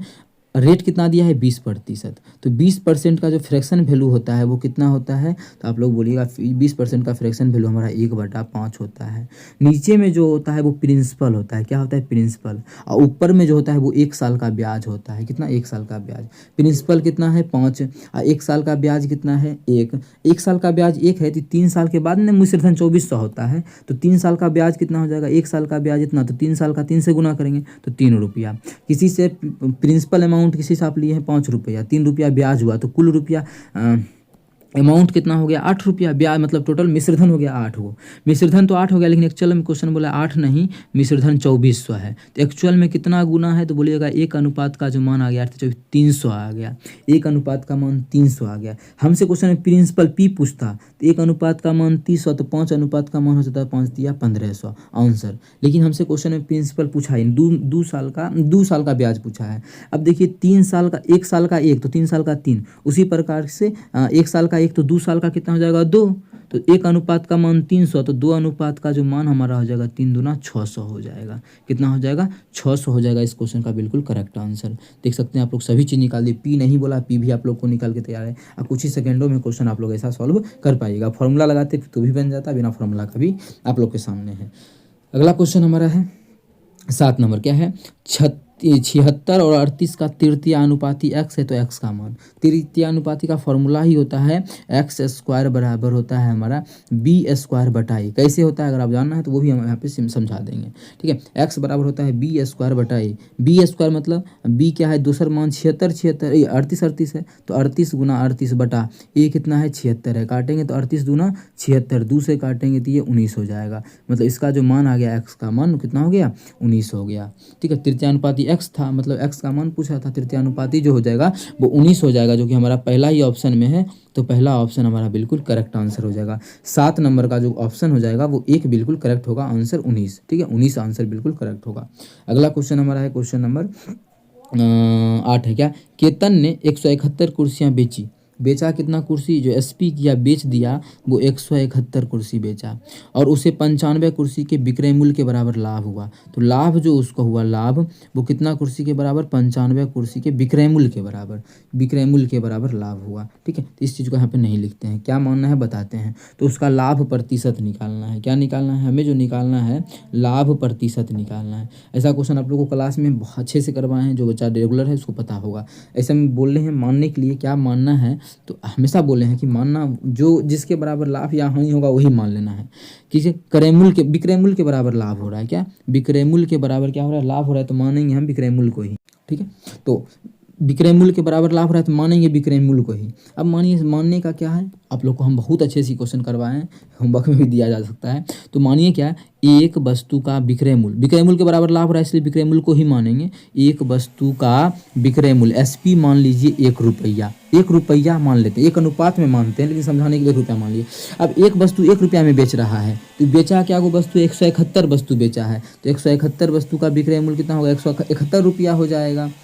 ठीक है, आगे और उसको लाभ कितना हो, 195 वस्तु के विक्रय मूल्य के बराबर। देखिए लाभ में ही इसलिए ऐसा माने हैं कि विक्रय मूल्य के बराबर लाभ हुआ कितना 95, एक वस्तु का विक्रय मूल्य हम माने हैं 1 रुपया तो 95 वस्तु का विक्रय मूल्य कितना हो जाएगा 95 रुपया, मतलब इतना का ही लाभ हुआ। अब देखिए सीपी यहाँ से निकाल सकते हैं आप लोग, क्रय मूल्य निकाल सकते हैं। क्या कोई चीज़ है कितना का 171 का, 171 का मतलब बेचते हैं ना, 171 रुपये में बेचता है वो आदमी, 171 में अगर बेच दिया तो 95 का लाभ हुआ। समझिए कि 5 रुपये में बेच दिया तो 4 रुपया का लाभ हुआ, मतलब उस चीज़ को खरीदा कितना था 1 रुपया में, एक केम खरीदा था जो 5 में बेच रहा है तो 4 का लाभ हो रहा है, मतलब दोनों घटाते हैं तो क्रय मूल्य निकलता है ना। तो उसको इतना में बेच दिया तो 95 का लाभ हो गया, मतलब उस चीज़ को खरीदा कितना में था, तो यहाँ घटा देंगे 171 में 95, 1 5 11 में से 5 गया तो यहाँ पे हो जाएगा 6, ये बच गया हमारा 8 में से 9 गया तो 76 7, यही ना आएगा। देख लेते हैं एक बार, 6 5 11 के एक बाकी है, 1 9 7 16 117, बिल्कुल हमारा आ गया क्रय मूल्य भी। अब हमें लाभ प्रतिशत बताना है, तो लाभ प्रतिशत क्या होता है, तो लाभ प्रतिशत का फॉर्मूला, लाभ प्रतिशत बोला है निकालने, लाभ प्रतिशत बताइए। तो लाभ गुना 100, लाभ कितना का हो रहा है, लाभ जो हो रहा है 95 का, लाभ जो हो रहा है 95 का लाभ हो रहा है, लाभ गुना 100 बटा क्रय मूल्य, क्रय मूल्य कितना है 76 है तो 76 काट दीजिए, 19 पचे 95, 19 चौके 76, 4 से इसको काटेंगे तो 25 चौके 125 को 5 से गुना करेंगे तो 125% का लाभ, कितना परसेंट का लाभ, कितना का लाभ हो गया 125% का लाभ, जो कि ऑप्शन नंबर हमारा 3 में है। तो ऑप्शन 3 हमारा बिल्कुल करेक्ट आंसर हो जाएगा। कौन सा ऑप्शन, ऑप्शन 3। उम्मीद करते हैं दोस्तों समझ में आ गया होगा, कहीं भी किसी प्रकार का कोई भी दिक्कत हो किसी भी क्वेश्चन में कमेंट करके पूछ सकते हैं। चलिए अगला क्वेश्चन हम कर लेते हैं, क्वेश्चन नंबर 9। देखिएगा क्वेश्चन नंबर 9 क्या है, शरद अपनी यात्रा 8 घंटे में पूरी करता है, वह आधी दूरी को 90 किलोमीटर प्रति घंटा, पूरा दूरी जितना भी है ओकर आधा दूरी, पूरा दूरी अगर x है तो आधा दूरी चलता है 90 किलोमीटर प्रति घंटा के स्पीड से, और शेष मतलब आधा और जो दूरी है वो चलता है 30 के स्पीड से, कितना 8 घंटा में। तो कुल दूरी आप लोग को हम फॉर्मूला नहीं बताए हैं क्या, देखिए जो भी क्वेश्चन है अपने क्लास से आया हुआ है, अगर नहीं करते हैं हम जो अभी फिलहाल NTPC का तैयारी करवा रहे हैं, ग्रुप D का करवा रहे हैं, RPF कांस्टेबल का करवा रहे हैं, डेली आप लोग के लिए सुबह के 6:45 में या 7 बजे समझिए, और शाम के भी 7 बजे डेली अपने चैनल पे वीडियो आता है, ज़रूर आप लोग देखें। ठीक है, तो देखिए कैसे फॉर्मूला है, लिखा है दूरी बराबर दोनों चालों का गुणनफल, दोनों चाल क्या है, पहला चाल 90 है और दूसरा चाल कितना है 30 है, 90 गुना 3 बटा दोनों चालों का योगफल करेंगे तो 120 आ जाएगा। अब गुना करते हैं टाइम से, डिफरेंस ऑफ टाइम कितना 8 घंटे का समय लगा, 8 घंटे का, डायरेक्ट फॉर्मूला याद रखिएगा, 0 से 0 3 चौके 12, यहाँ से काटेंगे तो 4 दूना 8 आ गया। तो डिस्टेंस जो आ गया वो कितना आ गया 180 किलोमीटर। अब बोलिएगा आंसर ही नहीं मिला, आंसर भी कैसे मिलेगा, ये दूरी कितना आ गया 180 किलोमीटर, ये तो आधा दूरी निकला ना, ये x का मान निकला, तो पूरा दूरी कितना हो जाएगा, ये था x/2, आधा दूरी निकला है, ठीक है। तो पूरा दूरी कितना हो जाएगा, तो पूरा दूरी हमारा हो जाएगा, इसमें 2 से गुना कर देंगे तो 360 किलोमीटर। कितना आ गया पूरा दूरी 360 किलोमीटर, जो कि ऑप्शन नंबर ए में है। तो ऑप्शन 1 हमारा बिल्कुल करेक्ट होगा। ये आधा मतलब एक साइड का दूरी निकलता है, ठीक है। इसे दूरी का फॉर्मूला एक साइड का फॉर्मूला है, लेकिन इसमें एक साइड नहीं है, ये ऐसा नहीं है क्वेश्चन बोला कि एक साइड से गया दूसरा साइड से आया, ये फॉर्मूला उसमें यूज करते हैं, एक साइड से गया एक साइड से आया, दूरी बराबर होता है। तो यहाँ तो नहीं बोला, मानिए आधा यहाँ पे गया और आधा आया, तो यहाँ तक का दूरी निकला कितना 180, ये हमको तो पूरा निकालना था, तो पूरा 360 हो जाएगा, ठीक है। इस चीज़ का आप लोग को फॉर्मूला अगर याद रहता तो आप लोग एग्जाम में अच्छा सी बना के आ गए होते अभी तक में, ठीक है। इतना अच्छा फॉर्मूला है ये, आप लोग को हमेशा क्लास में भी जब सॉल्व करवाते हैं तो बोलते ही हैं। अगला क्वेश्चन है, पेट्रोल के मूल्य में 65% की वृद्धि होती है। पेट्रोल का मूल्य मानिए पहले 100 था, 65% का वृद्धि हो गया, मतलब 75 का वृद्धि हो गया, तो अब जो दाम हो गया 75% की वृद्धि होती है, मतलब अब जो दाम हो गया उसका 175 हो गया, 75 का वृद्धि कर दिए हो गया। इसकी खपत में कितने की कमी कर दी जाए, इस महीने होने वाले 30 केवल खर्चा में 33% का वृद्धि हो। देखिए खर्चा में बोल रहा है कि 33% का वृद्धि हो। सबसे पहले इसका आसान तरीका क्या है, कितना हो रहा है, पहले कितना था मूल्य जो पहले था वो 100 था, अब जो दाम हो गया है वो 175 हो गया है। अब देखिए दाम अगर बढ़ेगा तो आदमी का क्या होगा, खर्चा भी बढ़ेगा, दोनों एक दूसरे का रेसिप्रोकल होता है, मूल्य और खर्चा। तो खर्चा बोल रहा है कि 33% की वृद्धि हो, तो हम मूल्य में नहीं 33% का वृद्धि कर दें, मतलब बोलना चाह रहे हैं कि मूल्य 133 हो जाए, ठीक है, कितना कमी कर दे। अब देखिए उसका दाम जो है, अब इसको उल्टा लिख के समझाते हैं, ऐसे ऐसे समझाएंगे तो ज़्यादा सही रहेगा। 100 का चीज़ 175 बढ़ के हो गया, अब जो चाहता है 133 रुपये खर्चा हो, तो कितना कमी करना पड़ेगा उसमें, किस खपत में देखिए यहाँ कितना कमी करना पड़ेगा, घटा दीजिए तो 2 13 में 4 42 का कमी, 42 ही होगा ना जब घटाएंगे तो 5 में से 3 गया तो 2 हो जाएगा, और 17 में से 13 गया तो हमारा जो हो जाएगा वो 4 13 4 17 42, कितना का कमी करना पड़ेगा, 42 का कमी। 42 का कमी किस पर करना पड़ेगा, 42 का कमी 100 पर, ठीक है, 42 का कमी 100 पर या 175 पर। तो यहाँ से बच्चा फंस जाएगा कि 100 पर कमी करेगा 175 पे, नीचे में 100 जैसे ही पुट करेगा आंसर गलती हो जाएगा। क्यों, क्योंकि अब तो कमी हम 175 पर कर रहे हैं, तो 175 पर कमी करना है। 42 कम करना है किस पर, 175 पर। प्रतिशत निकालना है तो क्या करेंगे, 100 से गुना, यही हमारा हो गया। इतना परसेंट का कमी करेंगे, इतना परसेंट का क्या करेंगे, कमी करेंगे, किस में, खपत में, यही आंसर होगा। देखिए कितना जल्दी निकालें, ऐसे आप लोग क्या कीजिएगा एग्जाम में, 100 का चीज़ था 175 हो गया, अब इसको 33 करना है, कितना का कमी, 42 का कमी, ऐसे फटाक से निकाल सकते हैं। लेकिन यहाँ पे हम समझा रहे हैं, इतना जल्दी नहीं कर सकते हैं ना सभी चीज़ को। जब इसको काटेंगे तो 14 से कटेगा, 7 से कटेगा ये ना, 7 दूना 14, 7 पचे 35, 7 छके 42, इसको काटेंगे 25 चौके 100, 6 चौके 24, मतलब 24% का कमी करना पड़ेगा खपत में। खपत में कितना का कमी करना पड़ेगा, 24% की कमी, 24% की कमी करना पड़ेगा खपत में। तो आंसर हो जाएगा 76, ठीक है, बिल्कुल करेक्ट है।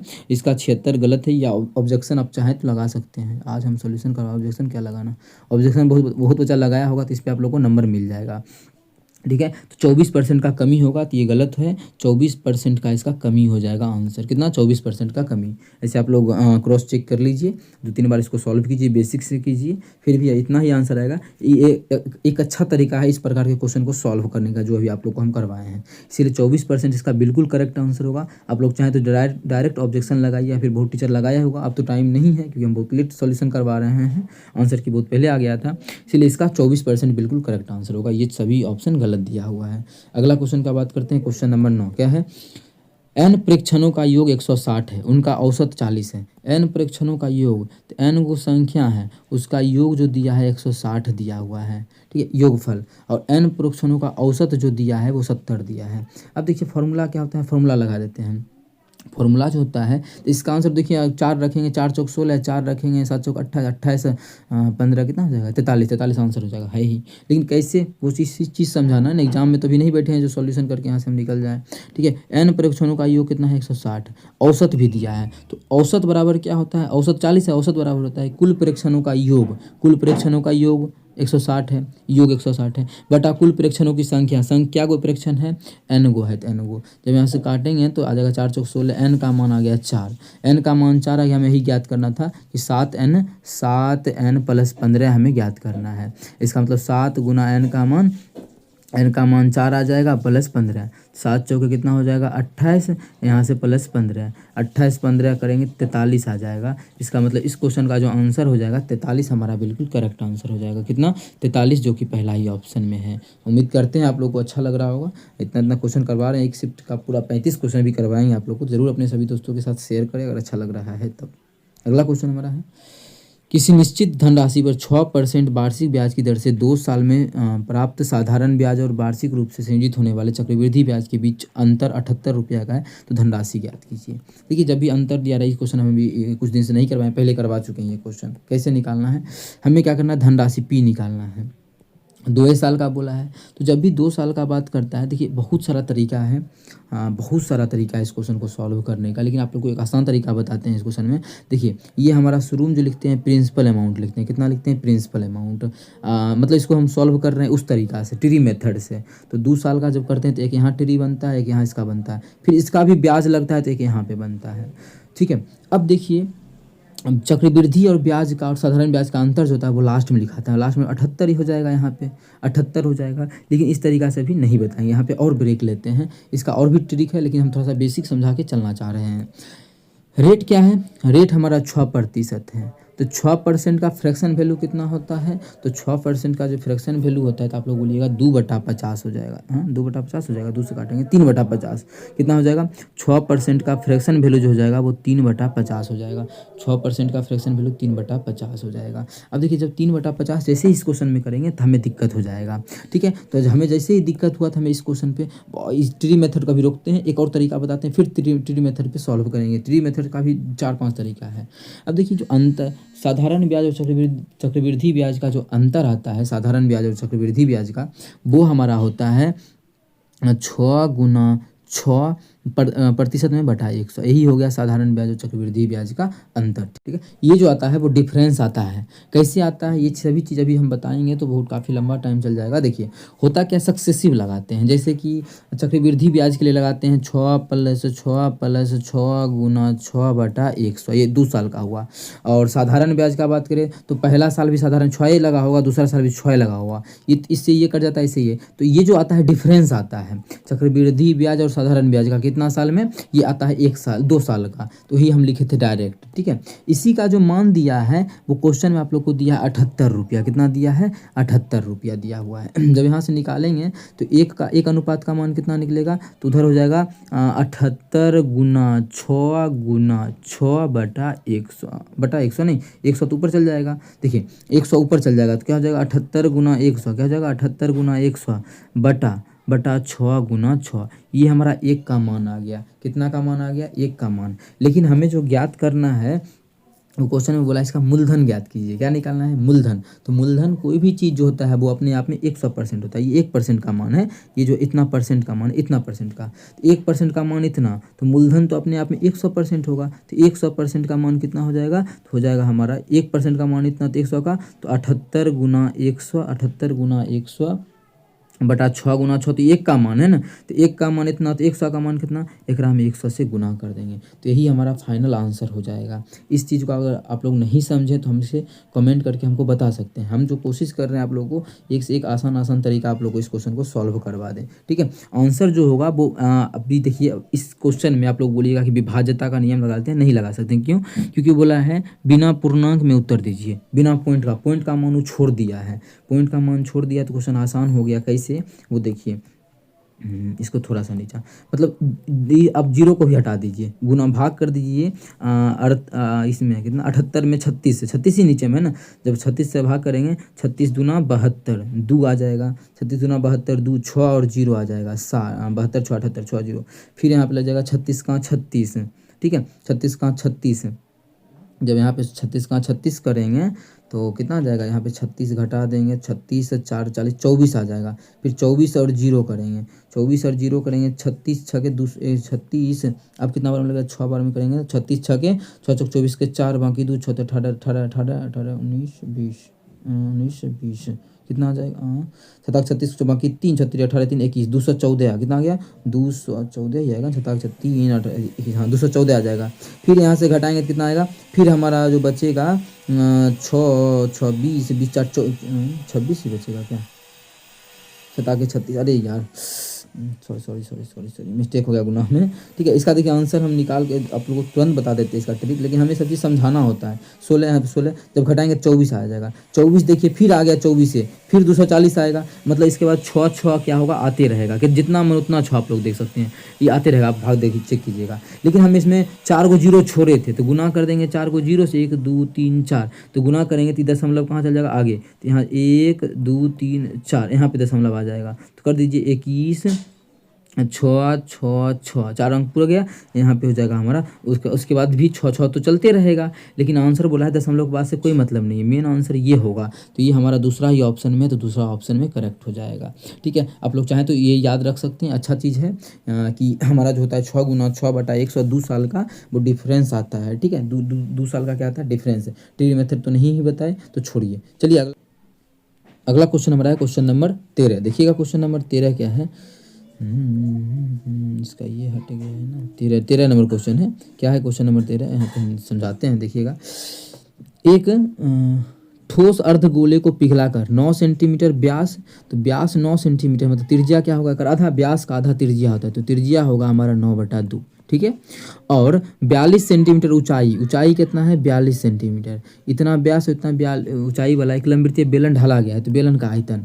ठीक है, तो बेलन का आयतन डायरेक्ट बोला है, बेलन का दोनों चीज़ दिया है। ठीक है, तो क्या हो जाएगा, फॉर्मूला क्या होता है बेलन का आयतन का, पाई r स्क्वायर h बेलन के आयतन का फॉर्मूला होता है। तो पाई का मान क्वेश्चन में बोला है कि 22/7 रखना है, गुना r कितना है 9/2 गुना 9/2 गुना h, ऊंचाई कितना है, तो ऊंचाई जो है वो 42 है, ऊंचाई जो हमारा है वो कितना है 42 है। कुछ कटेगा क्या, देखिए तो 7 6 42 7 6 42 2 से काटेंगे तो ये 3 हो जाएगा, 2 से काटेंगे तो हमारा जो हो जाएगा ये 11 हो जाएगा। तो बच कितना गया 11 गुना 9 गुना 9 गुना 3, इसको गुना कीजिए तो आंसर तो मिल जाएगा। और या फिर अब ऐसा ऑप्शन चेक करेंगे जो 11 से भाग हो जाए पूरा पूरी।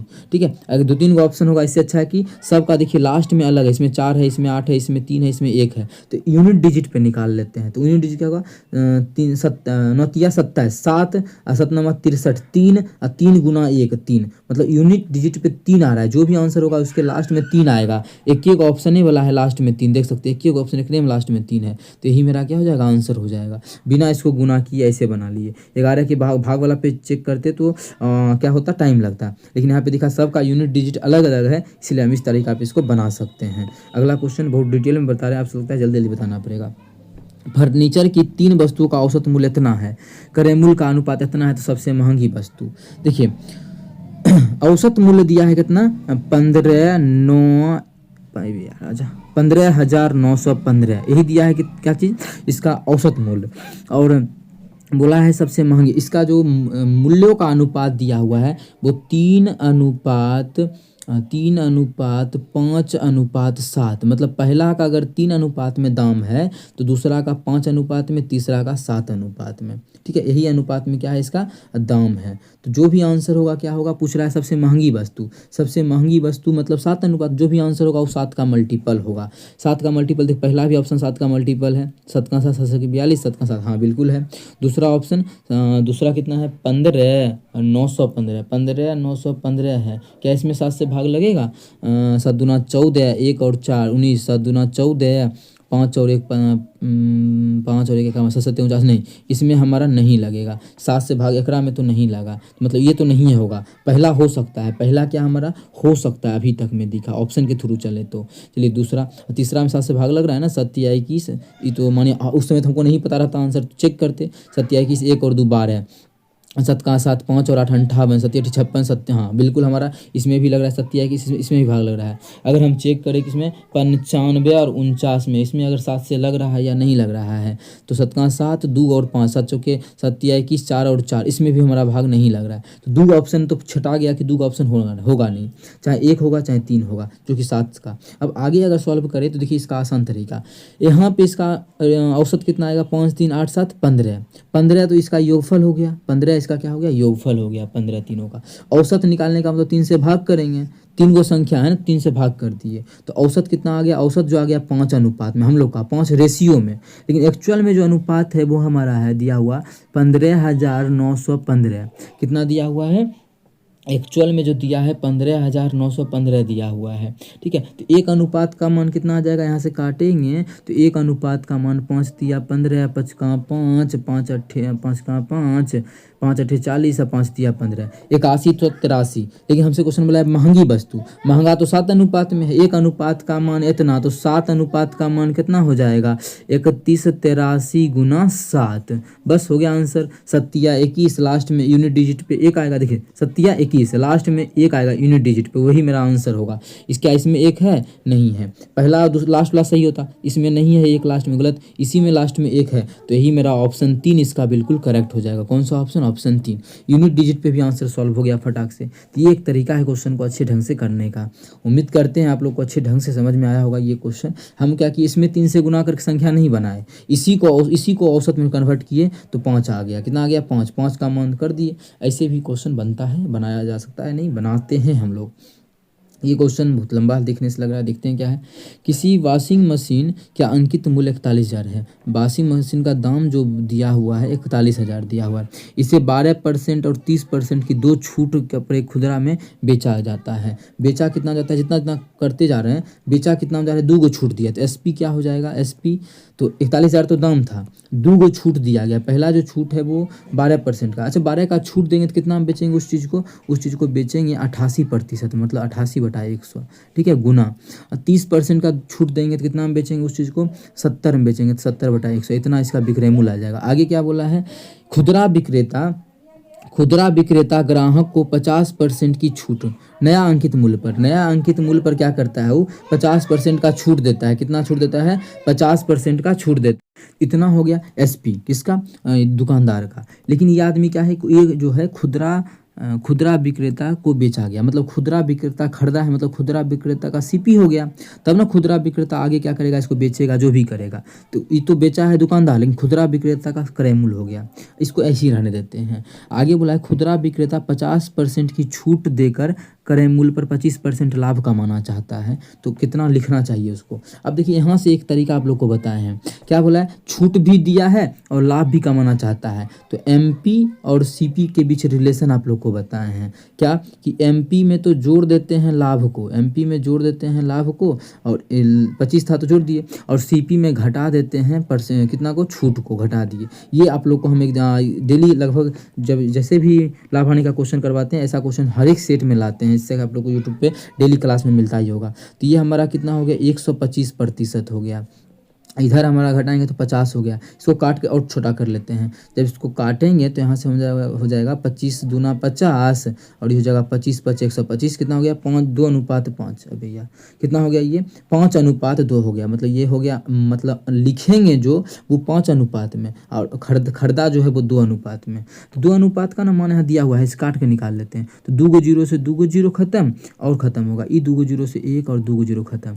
कितना है यहाँ पे बचा हुआ है, 41 गुना 88। देखिए ऑप्शन के थ्रू चलेंगे, जो भी आंसर होगा 11 का मल्टीपल होगा, क्यों, क्योंकि यहाँ पे 88 आ गया है। देखिए ये आ गया कितना, सीपी यहाँ पे कितना आया है, 2 अनुपात में, और सीपी एक्चुअल में यहाँ पे कितना आया है, सीपी आया है 41 गुना 88 गुना 7, ये आया 2 अनुपात का मान। अच्छा 2 अनुपात का मान इतना, तो 1 अनुपात का मान कितना हो जाएगा, तो हो जाएगा 41 गुना 88 गुना 7/2। लेकिन हमें क्या चाहिए, 5 अनुपात का मान। 5 अनुपात का मान 1 अनुपात का मान इतना, तो 5 अनुपात का मान कितना होगा, एकरा में 5 से गुना कर देंगे। कितना से एकरा में क्या कर देंगे, 5 से गुना, वही मेरा आंसर होगा। इस क्वेश्चन का इससे बेहतरीन तरीका हमको नहीं लगता कि होगा। क्या कि अब देखिए पूरा नहीं काटेंगे, कितना हो गया, 44 हो गया। जो भी आंसर होगा पहला बात तो उसके इकाई अंक पे 0 होगा, क्यों, 5 चौके 20। जैसे ही 5 आ गया मतलब इकाई अंक पे क्या होगा, 0 होगा। जो भी आंसर होगा इकाई अंक पे क्या होगा, 0 होगा। पहला में है नहीं है, पहला में है 0 नहीं है, इकाई अंक पे 0 नहीं है तो गलत हो गया। दूसरा में है, दूसरा सही हो सकता है। तीसरा में 0 नहीं है, चौथा में भी नहीं है, मतलब एक एक ऑप्शन में 0 है, मतलब वही ऑप्शन सही होगा। ऐसे आप लोग इसको गुना बिल्कुल नहीं कीजिएगा, गुना कीजिएगा तो सारा का सारा टाइम वो गुना करने में चल जाएगा, क्योंकि क्वेश्चन का आप लोग रुतबा देख ही रहे होंगे किस प्रकार का है। सारा का साइन सारा टाइम आप लोग को गुना करने में जाएगा। यूनिट डिजिट पे क्या आ रहा है, 0 आ रहा है, आगे कुछ भी आए उससे मतलब नहीं है। ऑप्शन में अगर एक और ऑप्शन रहता है 0 वाला तो फिर हम 11 का, देखिए इसमें 11 से भी भाग लग रहा है तो वैसा ऑप्शन चेक करते जिसमें 11 से भाग लग जाएगा। तो बहुत सारा तरीका था बिना गुना किए। देखिए क्वेश्चन जब देता है कुछ लॉन्ग तो कुछ ना कुछ ट्विस्ट क्वेश्चन में रहता ही है, ठीक है। चलिए अगला क्वेश्चन हमारा 16 नंबर है। वह एक अंक की सबसे छोटी संख्या बताइए जिसे 6 अंकों की संख्या इतना में जोड़ने पर 11 से भाग हो जाए। जब बोल रहा है कि 91 0 300 एकरा में अगर हम जोड़ते हैं, क्या जोड़ें कि 6 से पूरा पूरी भाग लग जाए। अगर अभी बच्चा क्या करता है, इसमें अगर ऑप्शन के थ्रू चलता तो काफ़ी लंबा टाइम लगता कि हम मानिए इसमें पहला 2 जोड़े, फिर 11 का विभाज्यता का नियम लगाए, उससे नहीं हुआ तब गलत करेंगे, फिर 5 जोड़ेंगे तो काफ़ी लंबा टाइम चल जाएगा। तो दूसरा क्या तरीका है, देखिए दूसरा तरीका इस क्वेश्चन को सॉल्व करने का हम बताते हैं। यहाँ पे 11 से भाग करना है ना, कितना से, 11 से चेक करना है। तो पहला 11 से भाग दीजिए, 11 से यहाँ पे भाग देंगे तो लास्ट में 0 है। यहाँ से 11 11 88 कितना बच जाएगा, 3 बच जाएगा, ठीक है। यहाँ भाग दिए 11 से तो कितना बच गया, 3 बच गया। यहाँ भी भाग दीजिए प्लस में 3, यहाँ भाग करेंगे तो कितना हो जाएगा, 0 और 3 है तो शेषफल 3 ही रहेगा। यहाँ पे 0 है तो 0 हो जाएगा, कितना 0 हो जाएगा। तो कितना बन गया, सबको जोड़ देते हैं। जब जोड़ेंगे इस सभी को तो कितना हो जाएगा, 6 आ जाएगा। 6 आ गया। हमें 11 पुराना रहता है, 11 की विभाज्यता का नियम है तो क्या कीजिए, 11 में इस 6 को घटा दीजिए। मतलब इसमें अगर 5 और रहता तो इसमें पूरा पूरी भाग लग जाता है। कितना से, इसमें अगर 5 और जोड़ देंगे तो 11 से पूरा पूरी भाग लग जाएगा, जो कि हमारा ऑप्शन नंबर दूसरा है। दूसरा बिल्कुल करेक्ट होगा। जो भी यहाँ पे आया ना उसमें उसको 11 में घटा देंगे, जो भी यहाँ पे मान आया उसी को जोड़ेंगे तो पूरा पूरी भाग लग जाएगा। अगला क्वेश्चन हमारा 17 नंबर है। क्या है क्वेश्चन नंबर 17, देखिएगा। एक्स और वाई द्वारा 4 अलग अलग दिनों में एक, देखिए किसी विद्यार्थी को ऑप्शन अगर नहीं दिख रहा है, मतलब क्वेश्चन नहीं हो रहा है पढ़ने में, तो आप लोग इसका पीडीएफ चाहते हैं तो हमें कमेंट करके ज़रूर बताएं, हम दे देंगे आप लोग को पीडीएफ। क्योंकि क्वेश्चन बनाने में बहुत टाइम लगा, जैसा कि आप लोग कमेंट कर ही रहे थे कि सोल्यूशन करवाए, सोल्यूशन उतना दिन के बाद लाएँ, तो फिर भी हम उतना नहीं, टाइपिंग तो मेरे पास टाइपिस्ट नहीं है, ठीक है। इसलिए हम जैसा होता है वैसा लाते हैं, तो आप लोग थोड़ा इसको एडजस्ट कीजिए। अगर नहीं दिख रहा इसलिए हम क्षमा चाहते हैं आप लोगों से। बस सॉल्यूशन तो हम करवा रहे हैं, क्वेश्चन अगर नहीं दिख रहा तो पीडीएफ तो हम दे देंगे। ऐसे क्वालिटी थोड़ा सा बढ़ा लीजिए तो अच्छा दिखेगा। बहाना नहीं बनाना है, क्वालिटी का थोड़ा बढ़ा लीजिए। नेट ज़्यादा खर्चा होगा, 5G जमाना में नेट से क्या मतलब है, ठीक है। चलिए, एक्स और वाई द्वारा 4 अलग अलग दिनों में एक ही मार्ग में लखनऊ से चंडीगढ़ की दूरी तय करने के लिए लिया गया समय निम्नलिखित बार ग्राफ में दिया गया है। ग्राफ का ध्यानपूर्वक अध्ययन कीजिए और प्रश्न का उत्तर दीजिए, ठीक है। बोला है लखनऊ और चंडीगढ़ के बीच, क्वेश्चन देखिए, लखनऊ और चंडीगढ़ के बीच की दूरी 754 किलोमीटर है। कितना है, 754, नहीं दिख रहा था, आप देखिएगा 754 किलोमीटर। और तीसरे दिन ट्रेन एक्स और वाई की औसत चाल के बीच का अंतर, क्या बोला है कि ट्रेन एक्स और वाई की औसत चाल के बीच अंतर कब, तीसरा दिन। तीसरा दिन तो यहाँ पे है, तीसरा दिन जो यहाँ पे है, ये ट्रेन घंटा दिया हुआ है। घंटा कितना है, ये 13 घंटा लगाता है और ये जो लगाता है वो 20 घंटा लगाता है। कितना, 20 घंटा। तो हमसे क्वेश्चन में क्या पूछा है, दोनों की औसत चाल का अंतर। तो पहला का चाल निकाल लेते हैं। पहला किसका, ये हमारा ये बुलकबा क्या है, एक्स है, ये एक्स है और ये वाई है। तो एक्स का क्या हो जाएगा, औसत चाल बराबर होता है दूरी बटा समय। दूरी तो दे दिया है कितना, 754। दूरी बटा समय कितना है, समय पहला में लग रहा है 13, तो 13 घंटा, मतलब समय 13 घंटा लग रहा है। इसको काटेंगे तो 13 पचे 65 बच गया 10 और 0 13 8 104 108 58 आ गया। दूसरा अगर बाई का निकालते हैं, बाई का तो दूरी बटा चाल, दूरी तो हमारा कितना रहेगा 754 ही, और चाल कितना हो जाएगा इसका 20 है तो 20 के लिए 2 से भाग करते हैं, 0 से बाद में कर देंगे। जब 2 से करेंगे तो 2 तिया ही 6, कितना हो जाएगा 754 में अगर 2 से भाग करते तो आसान हो जाएगा। कितना हो जाएगा 2 तिया 6, 2 सत्ते 14, 2 सत्ते 14, लेकिन हम कितना भाग करेंगे, एक और 0 से भाग करेंगे तो ये भाग यहाँ पे आ जाएगा, दशमलव पूरा कट जाएगा तो आ गया 37.7 आ गया दोनों का। इन क्वेश्चन वाला दोनों का अंतर क्या हुआ, दोनों के औसत चाल का। तो एक औसत चाल है कितना, एक पहला का जो औसत चाल आ गया यहाँ पे बताते हैं 58 आ गया, दूसरा का औसत चाल आ गया 37.7। बस इसी का अंतर पूछा है, घटा के निकाल दीजिए। जब घटाएंगे तो यहाँ पे 3 दशमलव, लास्ट दशमलव के बाद 3 किस में है, इसमें है नहीं है, गलत हो गया, इसमें है नहीं है, इसमें इसमें है नहीं है। एक ही ऑप्शन में 0.3, ऑप्शन चौथा, तो चौथा बिल्कुल करेक्ट हो जाएगा। ऐसे घटा के निकाल सकते हैं आप लोग। 7 में से 7 गया 0, बच गया 5 में से 3 गया तो 2, 20.3 आ जाएगा। कितना आ जाएगा? 20.3 दोनों के बीच का औसत चाल का अंतर। देख रहे होंगे आप लोग कितना अच्छा तरीका से आप लोग को हम सॉल्यूशन करवा रहे हैं। ऐसा कोई यूट्यूब पे नहीं करवाया है। जो बेसिक सभी क्या है 11 से भाग लग रहा है बताते करवाते जाओ। हम आप लोग को रीजन भी बता रहे हैं, फिर 11 से भाग लग रहा है वो भी करवा रहे हैं। इसका PDF भी चाहिए तो आप लोग ज़रूर बताइएगा, हम कोशिश करेंगे PDF दे दें, ठीक है। ऐसे हम PDF अभी नहीं बना पाते हैं, उतना मेरे पास उतना जुगाड़ नहीं है, लेकिन आप लोग बोलिएगा तो इसका स्क्रीनशॉट करके उसको अच्छे से सेट करके हम डाल देंगे इसका सॉल्यूशन के साथ, ठीक है। अगर चाहिए तो बताइएगा। अगला हमारा 18 नंबर है, क्या निम्नलिखित में से कौन सा भिन्न बड़ा है। ये सब में बताना है कि कौन सा भिन्न क्या है, बड़ा भिन्न है। तो कैसे बताया जाए, तो क्या है, अब देखिए 2 बटा यहाँ पे 3 है, यहाँ पे 19 बटा क्या है 87 है, यहाँ पे हमारा 20 बटा 21 है, और यहाँ पे क्या है 45 बटा 66 है। कितना है?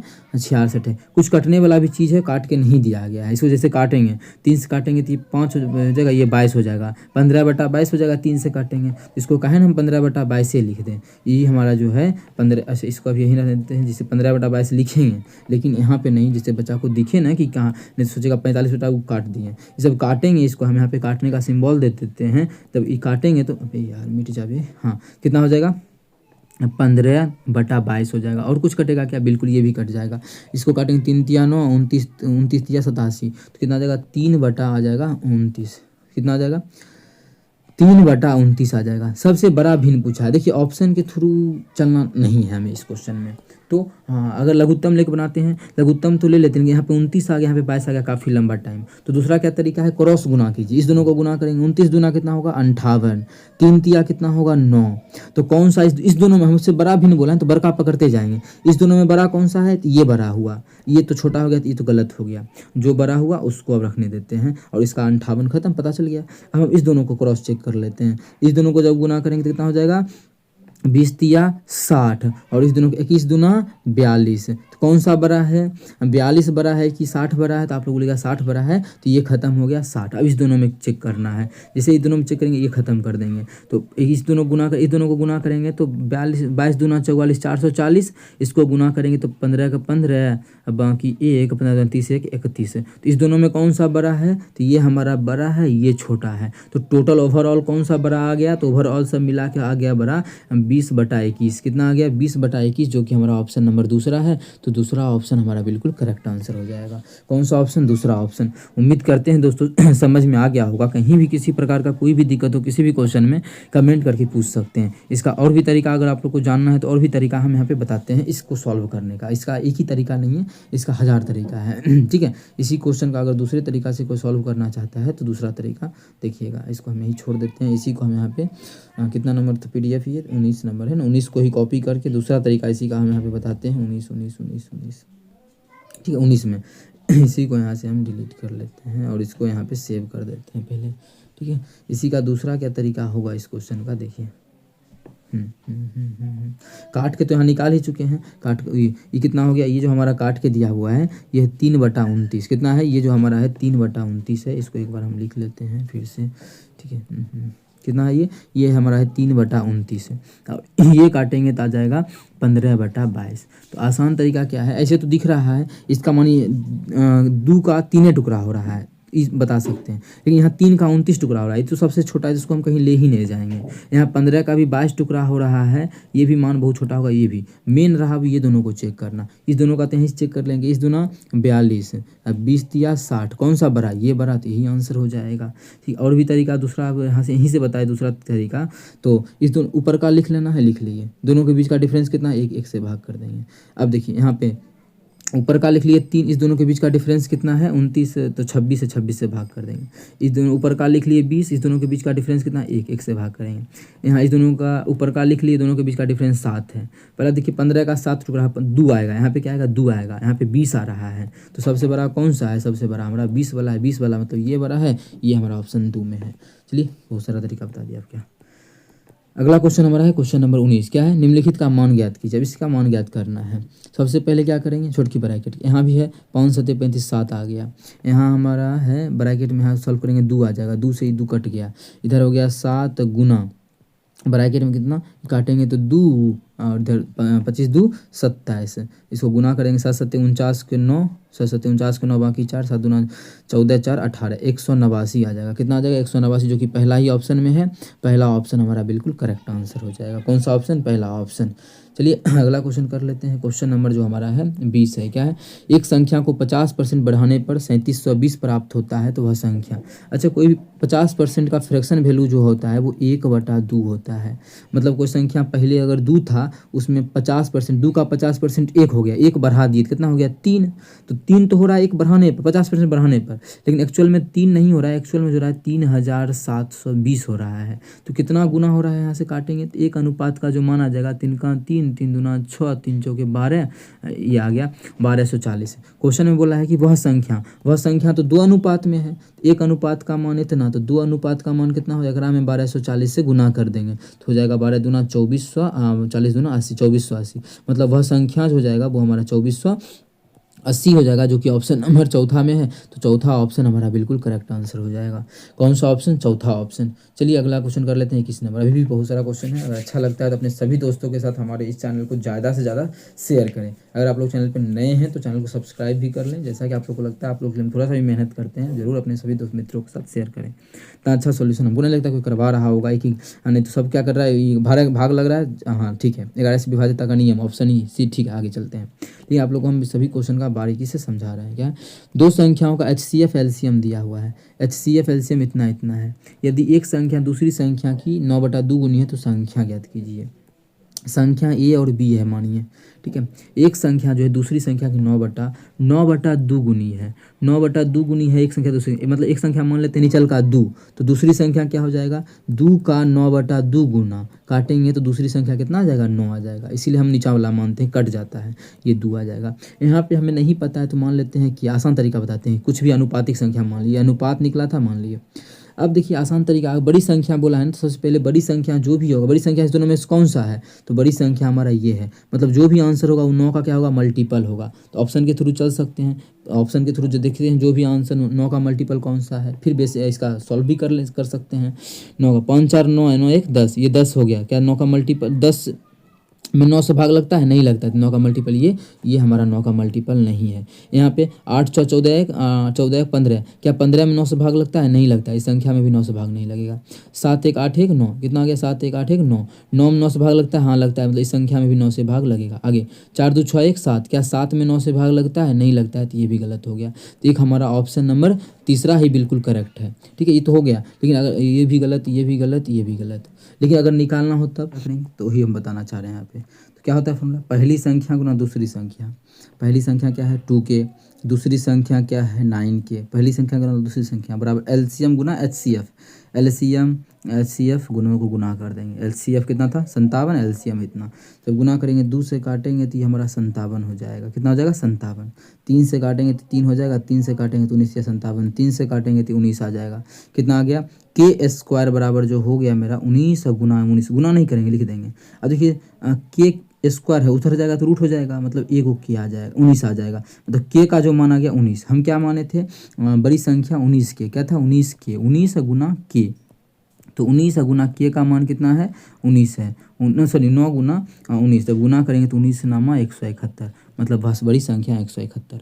जैसे निकालना चाहते हैं उस प्रकार से इस क्वेश्चन को सॉल्व कर सकते हैं। उम्मीद करते हैं दोस्तों समझ में आ गया होगा। कहीं भी किसी प्रकार का कोई भी दिक्कत हो किसी भी क्वेश्चन में, कमेंट करके पूछ सकते हैं। ये आपका अपना चैनल है मैथ्स मेकर, ठीक है। ये क्वेश्चन तो हो गया, लेकिन इस क्वेश्चन में हमको कुछ ना कुछ आंसर तो आ गया है, लेकिन इसलिए हम कुछ त्रुटि हम बोलना चाह रहे हैं। बहुत बच्चा को लगेगा देखिए आप ही बताया, आप त्रुटि बोल रहे हैं, लेकिन इसलिए बोलना चाह रहे हैं। सॉल्यूशन करके देखिए जाने का हम चल जाते, आंसर आप लोग के सामने है। लेकिन अगर माने संख्या निकालते हैं तो कितना हो जाएगा? एक संख्या 19 दूना 38 हो जाएगा, और एक संख्या निकला है हमारा 19 नामा 171। दोनों में जो मिल रहा है वही HCF होता है। HCF दोनों में मिल क्या रहा है? 19 से मिल रहा है। HCF तो 19 आना चाहिए, क्वेश्चन में दिया है 57, ठीक है। क्वेश्चन बिल्कुल सही है, तरीका भी सही है, लेकिन एक और तरीका से आता है, उस तरीका से बनाते थे इसका आंसर नहीं निकल पाता आप लोगों से, ठीक है। ये कुछ ना कुछ क्वेश्चन में क्या है, मल्टीपल करके दिया हुआ है। इस चीज़ को आप लोग अभी नहीं समझ पाइएगा, इसीलिए आप लोग इसको जांचिएगा तो वहाँ पे त्रुटि आ सकता है उस तरीका में, इसलिए आप लोग को हम बता दिए हैं यहाँ पे क्या थोड़ा सा इधर उधर हुआ है। चलिए अगला क्वेश्चन हमारा क्वेश्चन नंबर क्या है? 22 है। इतना दिया हो गया है इस प्रकार से, तो हमें दिया है 400.11 बराबर x दिया है और y बराबर दिया है 400 सिर्फ 1। हमें निकालना है x z बराबर दिया है y स्क्वायर ये ना, ये स्क्वायर है ना, ऊपर लिखा है, ठीक है। तो z का निकटतम मान पूछ रहा है कि क्या होगा। चलिए मान बैठा लेते हैं, निकटतम मान ही पूछा ना। तो x का मान कितना है, x का मान है 400.11 गुना z का मान नहीं जानते हैं बराबर y का मान कितना है, तो y स्क्वायर बोल रहा है ना, तो इसका स्क्वायर करेंगे तो 400.1 गुना 400.1। तो z का मान निकालना है निकटतम, तो 400.1 गुना 400.1 बटा क्या हो जाएगा 400.11। इस क्वेश्चन को हमें सॉल्व करना है और z का निकटतम मान क्या होगा, ये बाई z है या बाई क्या है। क्वेश्चन में अगर स्क्वायर है तब तो ठीक है, और 2 बाई है तो हम एक बार चेक कर लेते हैं 2 बाई है कि बाई स्क्वायर है, पहले तब हम क्वेश्चन को आगे बढ़ेंगे, ठीक है। ये क्वेश्चन हमें मिला ही नहीं ठीक है, इस क्वेश्चन का तो अब कहीं और से देखना पड़ेगा आखिर यहाँ पे है क्या, बाई स्क्वायर है कि बाई 2 है। अगर बाई स्क्वायर हुआ तब तो इसको कैसे, बाई स्क्वायर 2 मैं स्क्वायर बता देते हैं, 2 होगा स्क्वायर होगा, ये दिक्कत हो सकता है ना। अगर कहिएगा तो इस क्वेश्चन को हम पेंडिंग के लिए छोड़ते हैं, इसको सकता है क्वेश्चन मिला ही नहीं हमें, ठीक है। चलिए अगला क्वेश्चन कर लेते हैं। यहाँ जो दिया है ये स्क्वायर है, ये बाई स्क्वायर है, ब्याजा, ठीक है, ये स्क्वायर है बाई का। ये भी क्वेश्चन अभी हम देख के आए हैं, ये स्क्वायर दिया है लेकिन वो क्वेश्चन सीट में था ही नहीं, हो सकता है गलती से कहीं टाइप नहीं हो गया है, पता नहीं, देख के एक्चुअल में बता पाएंगे ठीक है। तो ये बाई स्क्वायर अब देखिए ज्ञात करना है, कैसे निकलेगा। सबसे पहले क्या है 147 का स्क्वायर निकालना है बचवा को, यही तो आसान तरीका तो बता ही चुके हैं। इसमें क्या है स्क्वायर निकालने में, ज़्यादा कुछ है नहीं, लेकिन अगर इकाई अंक पे चलते हैं 749 9 आएगा, सब में 9 है इकाई अंक पे। अब क्या किया जाए, तो आपको जो तरीका बताए हैं उस पर चल सकते हैं, डिजिटल सम लगा सकते हैं, डिजिटल सम भी लगा सकते हैं, या स्क्वायर निकालने का जो तरीका बहुत सारा हम बताएं उस पर चलिए। पहला तरीका जो मेरे लिए जो आसान लगता है, जो आप लोग को हम समझाए भी हैं, इसका स्क्वायर कितना हो जाएगा 749, 14 का स्क्वायर कितना हो जाएगा 196। अब गुना कर दीजिए, कितना है 14 को 7 से कैसे किसको गुना करते हैं, ये देखिए इधर लिखते हैं 14 7 98, 98 अगर गुना 2, 98 दूना 196, एक अंक छोड़ के 196 लिख के बस जोड़ दीजिए, ये आंसर हो जाएगा। 9 6 4 10 के 0 बाकी 1, 9 6 15 16 6 बाकी 1, 19 1 20 21 21 609, 21 609 ऑप्शन नंबर किसमें, ऑप्शन 1 में है, तो ऑप्शन 1 हमारा बिल्कुल करेक्ट आंसर हो जाएगा। स्क्वायर निकालने का तो तरीका हम समझा ही चुके हैं आप लोग को, अगर सीखना है तो बताइएगा। जैसे 26 का स्क्वायर निकालना है तो छता के 26 का स्क्वायर निकालना है, चलिए अभी नहीं बताएंगे, चलिए बहुत टाइम हो गया। अगला क्वेश्चन हमारा है क्वेश्चन नंबर 24, क्या इसको हल करना है। इसको जब हल करेंगे तो क्या हो जाएगा, देखिए सबसे पहले ब्रैकेट को सॉल्व करेंगे तो 8 चौके 32, ये 4 हो जाएगा। यहाँ ब्रैकेट को सॉल्व करेंगे तो 5 हो जाएगा, 5 से ये 5 कटेगा, इधर आ गया 4, और इस ब्रैकेट को सॉल्व करेंगे तो 3 आ जाएगा, कितना आ जाएगा 3, 3 30 3 33, तो इतना गुना 33, तब 33 से गुना करेंगे 8 4 तिया 12 2 बाकी 4 तिया 12 1 13, 132 आ जाएगा, कितना आ जाएगा 132 आ जाएगा, जो कि ऑप्शन नंबर दूसरा में है। तो दूसरा ऑप्शन हमारा बिल्कुल करेक्ट आंसर हो जाएगा। कौन सा ऑप्शन, दूसरा 132 इस क्वेश्चन का बिल्कुल करेक्ट आंसर होगा। अगला क्वेश्चन हम कर लेते हैं, क्वेश्चन नंबर जो हमारा है क्वेश्चन नंबर 25 है। क्या है क्वेश्चन नंबर 25, देखिएगा। एक सेल के दौरान राघव ने 70 रुपये अंकित मूल्य की एक नोटबुक को 40% छूट पर, ठीक है, 70 रुपया जो लिखा हुआ था उस पर जो 40% का छूट पर खरीदा है। इसको जो खरीदा है वो 40% के छूट पे खरीदा है, ठीक है। आगे 20 रुपया जो लिखा हुआ था, जिसमें 20 रुपया लिखा हुआ है, उसको उस पेन को जो है 35% के छूट पर खरीदा। तो कुल बचत मतलब कुल छूट कितना हो पाया, कुल बचत कितना, सेविंग कितना किया है। अब देखिए सेविंग कितना होगा, यहाँ 70 का चीज़ था, समझिएगा 70 का चीज़ था, 40% का छूट मिला, मतलब इतना ही सेविंग किया होगा ना। 2 जीरो से 2 जीरो 28 रुपये तो यहाँ सेविंग हो गया। अब प्लस और सेविंग हुआ यहाँ पे कलम पे 35% का, तो 20 का चीज़ इस पर 35% का सेविंग हुआ, 35/100, 20 25 100 5 7 35, 7 रुपया का। तो 28 और 7 कितना 35, मतलब इसको जो सेविंग हुआ है ओवरऑल कुल मिला के वो हुआ है 35 रुपया का, जो कि ऑप्शन नंबर 1 में था। आसान क्वेश्चन था। चलिए अगला क्वेश्चन कर लेते हैं। क्वेश्चन नंबर हमारा है 26, क्या है 1136 मीटर लंबी रेलगाड़ी एक खंभे को 71 सेकंड में पार करती है। रेलगाड़ी द्वारा 656 मीटर लंबे प्लेटफॉर्म को पार करने में लिया गया समय ज्ञात करना है। सबसे पहले रेलगाड़ी का लंबाई है 51 सेकंड में पार करता है, तो यहाँ से चाल निकल जाएगा। चाल क्यों? अब देखिए, जब भी खंभा को पार करने का बात करेगा तो खंभा का लंबाई नहीं जोड़ते क्योंकि खंभा पतला होता है। जब भी प्लेटफॉर्म को पार करेगा तो उसमें प्लेटफॉर्म की लंबाई को जोड़ेंगे। तो पहले हम यहाँ से चाल निकल जाएगा खंभा वाला से कि खंभा को कितना सेकंड में पार कर रहा है। खंभा को जो पार करता है, यहाँ समय दिया है 71 सेकंड में। कितना में? 71 सेकंड में। लंबाई भी दिया है, डिस्टेंस लंबाई जो दिया है 1136 मीटर दिया है। तो चाल बराबर क्या होता है? स्पीड बराबर हो जाएगा, स्पीड बराबर दूरी बटा समय। दूरी कितना है? 1136 बटा 71। कितना? 1136 में 71 से भाग करेंगे तो 71 भाग करेंगे 6 बार में लगेगा नहीं, 6 अच्छा के 42 426 आएगा नहीं, 6 बार में कटेगा तो 10 100, हाँ बिल्कुल हमारा ये 16 बार में कटेगा। तो स्पीड कितना आ गया? इस 16 आ गया। कितना? 16 किलोमीटर 16 मीटर प्रति सेकंड ना, ये भी मीटर में सेकंड, हाँ 16 मीटर प्रति सेकंड आ गया। अब बोला इसको पार करने में कितना समय लेगा, तो समय बराबर दूरी बटा चाल। चाल तो 16 है, दूरी कितना लेंगे? तो किसको पार कर रहा है? 656 मीटर लंबा प्लेटफॉर्म को, ठीक है, इसी को पार कर रहा है ना। और ट्रेन का लंबाई कितना है? 1136। जब जोड़ेंगे 6 6 12 1 2 बाकी 1 5 3 8 1 9 6 1 7 और 1 कितना आ जाएगा? कितना आ जाएगा? यहाँ से करेंगे इसको 1792। कितना आ गया? 1792। सही है ना ये? 1792 लग तो रहा है बिल्कुल सही, हाँ जोड़ सही है। जब काटेंगे 16 के 16 16 के 16 और 16 दूना 32 112, मतलब समय जो लगेगा अब 112 सेकंड का लगेगा। ठीक है, जब भी प्लेटफॉर्म को पार करता है तो लंबाई जुड़ जाता है। आप लोग को हम समझा चुके हैं इस चीज़ को। तो टोटल जो समय आ जाएगा वो 112 आ जाएगा। कितना? 112 सेकेंड। उम्मीद करते हैं समझ में आया होगा। चलिए अगला क्वेश्चन कर लेते हैं। क्या है? राहुल नाव से 1734 किलोमीटर की दूरी धारा के विपरीत दिशा में 30 घंटे में, विपरीत दिशा में तो धारा का दिशा मान लीजिए यू है और इसका भी है। ठीक है, ये धारा का मान लेते हैं करंट का, और नाव का, दोनों का अलग अलग मानते हैं। 1 मिनट, ये हम मान लेते हैं नाव का और ये करंट का मान लेते हैं ये। ठीक है, धारा के विपरीत दिशा में चाल क्या हो जाएगा? तो धारा मानिए नाव जा रहा है यू के स्पीड से, धारा उसको विपरीत दिशा में, नाव इधर जा रहा है, धारा उसको धकेलेगा इधर, तो उस समय क्या होता है? ओवरऑल चाल घट जाता है। तो यू माइनस भी, ठीक है, यू माइनस भी, तो क्या होगा? चाल बराबर दूरी बटा समय। दूरी कितना है? तो दूरी है 734 किलोमीटर और समय जो है वो 30 घंटा है। तो 3 से भाग करेंगे, 7 10 14, 3 से भाग करेंगे 734 में भाग कर देते हैं 3 से। तो 3 से जब भाग करेंगे फिर 30 से भी कर देंगे तो 3 दूना 6, 1 और 2, 3 चौके 12, 3 चौके 12 दशमलव 6 जब 10 से भाग करेंगे तो आ जाएगा 24.4, अप्रॉक्स मान ले लें 24.44 ले लें, 46 24.46 आ गया। कितना आ गया? 24.46 आ गया। ठीक है, आगे। और धारा की दिशा में 12 घंटे में वही दूरी को तय करता है। इसी दूरी को धारा की दिशा में 12 घंटा में, तो उस समय क्या हो जाएगा? u प्लस भी हो जाएगा। कितना? 12 घंटा में। कुल दूरी कितना है? 734 है ना, 734।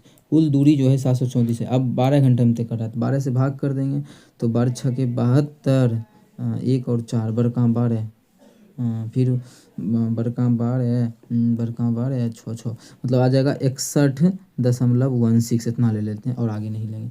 हमें निकालना क्या है इसमें?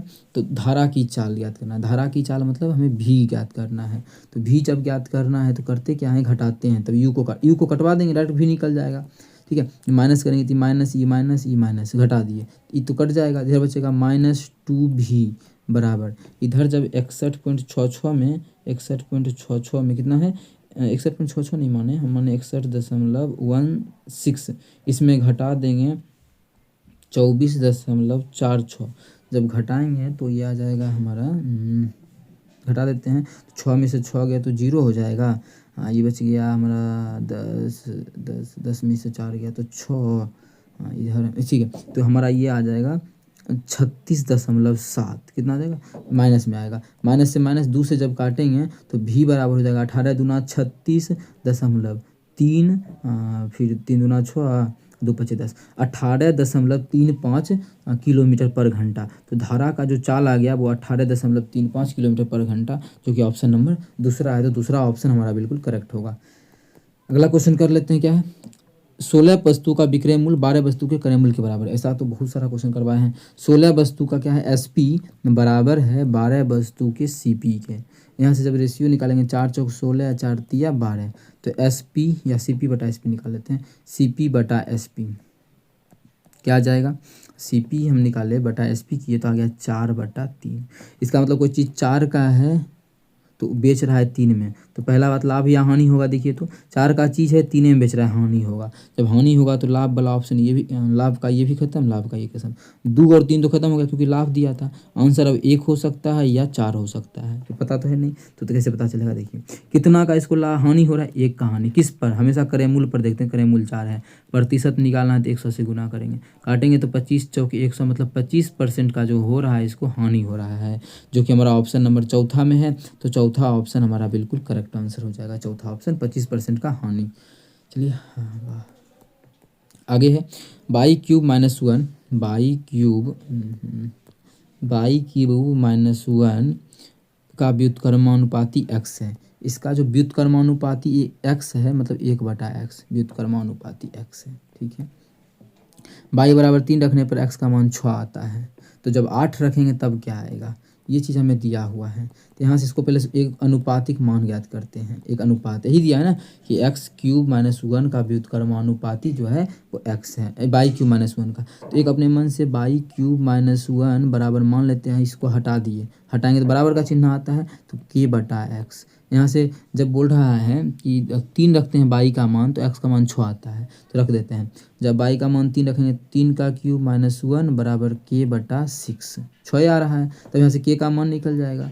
तो सॉल्व करते हैं तो 3 3 27 में से 1 गया 26, 26 बराबर k/6। यहाँ से k का जो मान निकल जाएगा वो निकल जाएगा 26 गुना 6।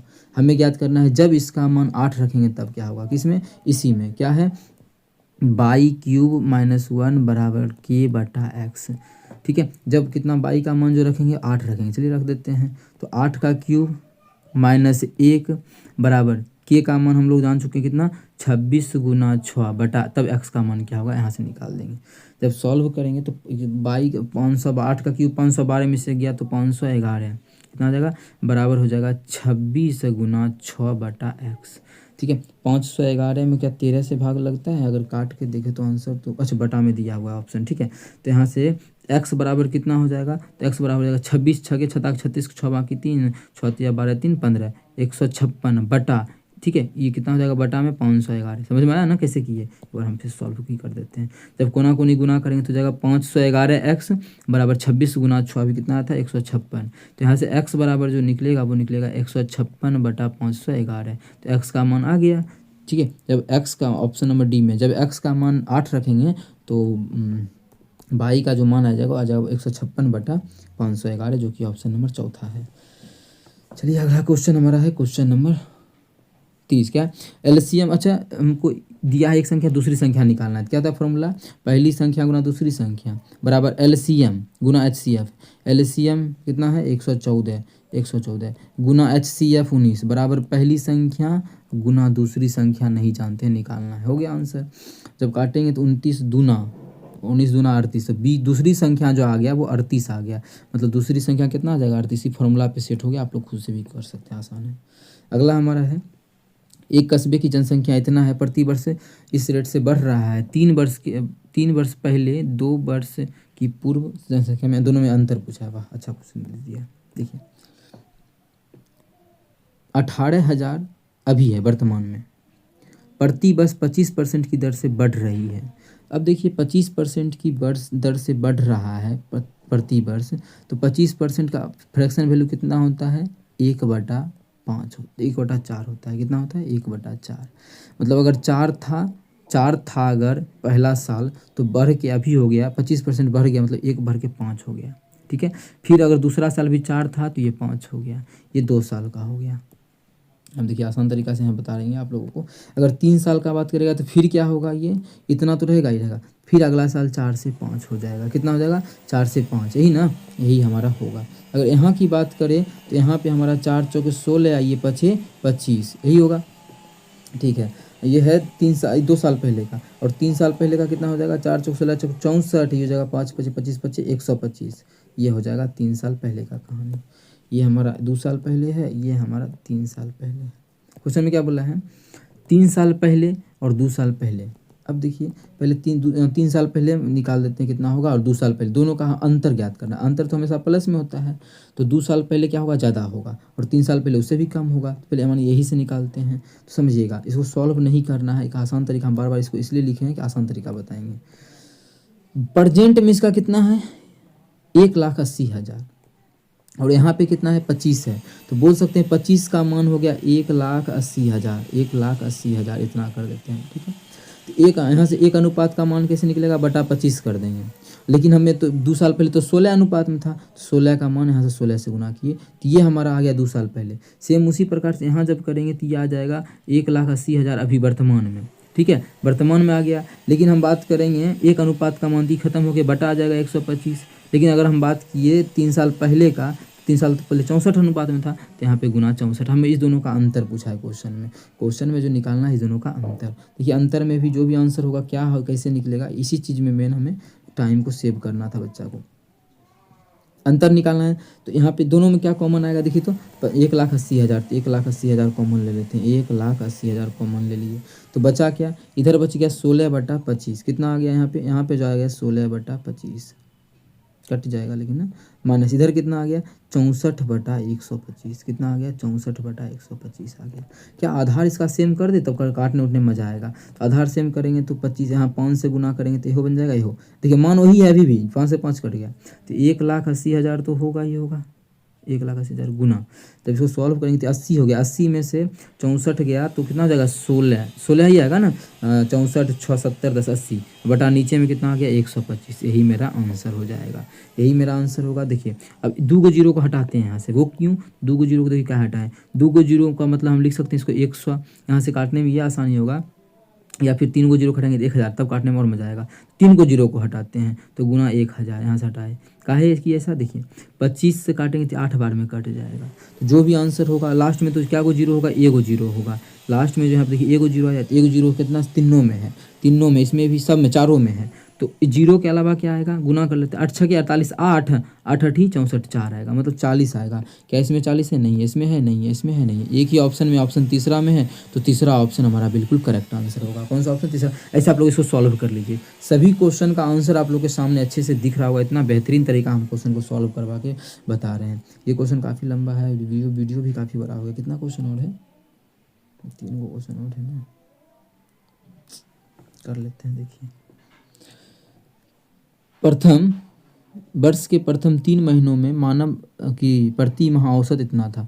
3 महीना का एवरेज जो दिया है, पहले 3 महीना का AVG, हम महीना का अप्रैल भी इसमें बोला है, देखिए अप्रैल ये सब भी दिया हुआ है, तो हम लिख ही लेते हैं। पहला 3 महीना मतलब जनवरी फरवरी मार्च, इसका जो औसत दिया हुआ कितना 76,096, इतना औसत दिया है, तो योगफल कितना होगा 3 से गुना।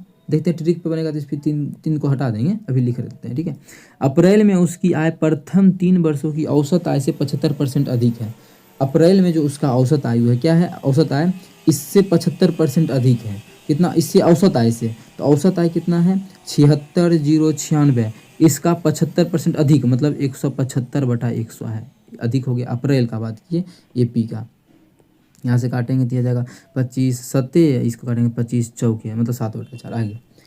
पूरे वर्ष के लिए उसकी प्रति माह औसत आय इतना रुपया है, तो मई से दिसंबर तक औसत आय क्या होगा। अब ये पूरे महीना मतलब 12 महीना का कितना दिया है 94,660, 12 महीना का है, क्या है औसत है। अगर हम योगफल निकालना चाहिए तो क्या करेंगे 12 से गुना कर देंगे, ये 12 महीना का हुआ। इसमें मानिए हम घटा देते हैं अप्रैल का भी, अप्रैल का कितना हो जाएगा, ये हो जाएगा कितना, अच्छा कटेगा क्या, ये 4 से काट दें, सतनी काट के लिखें तो मज़ा आएगा क्वेश्चन को। इकाई अंक पे, इकाई का सबका मान अलग है, इकाई अंक पे सॉल्व कर सकते हैं।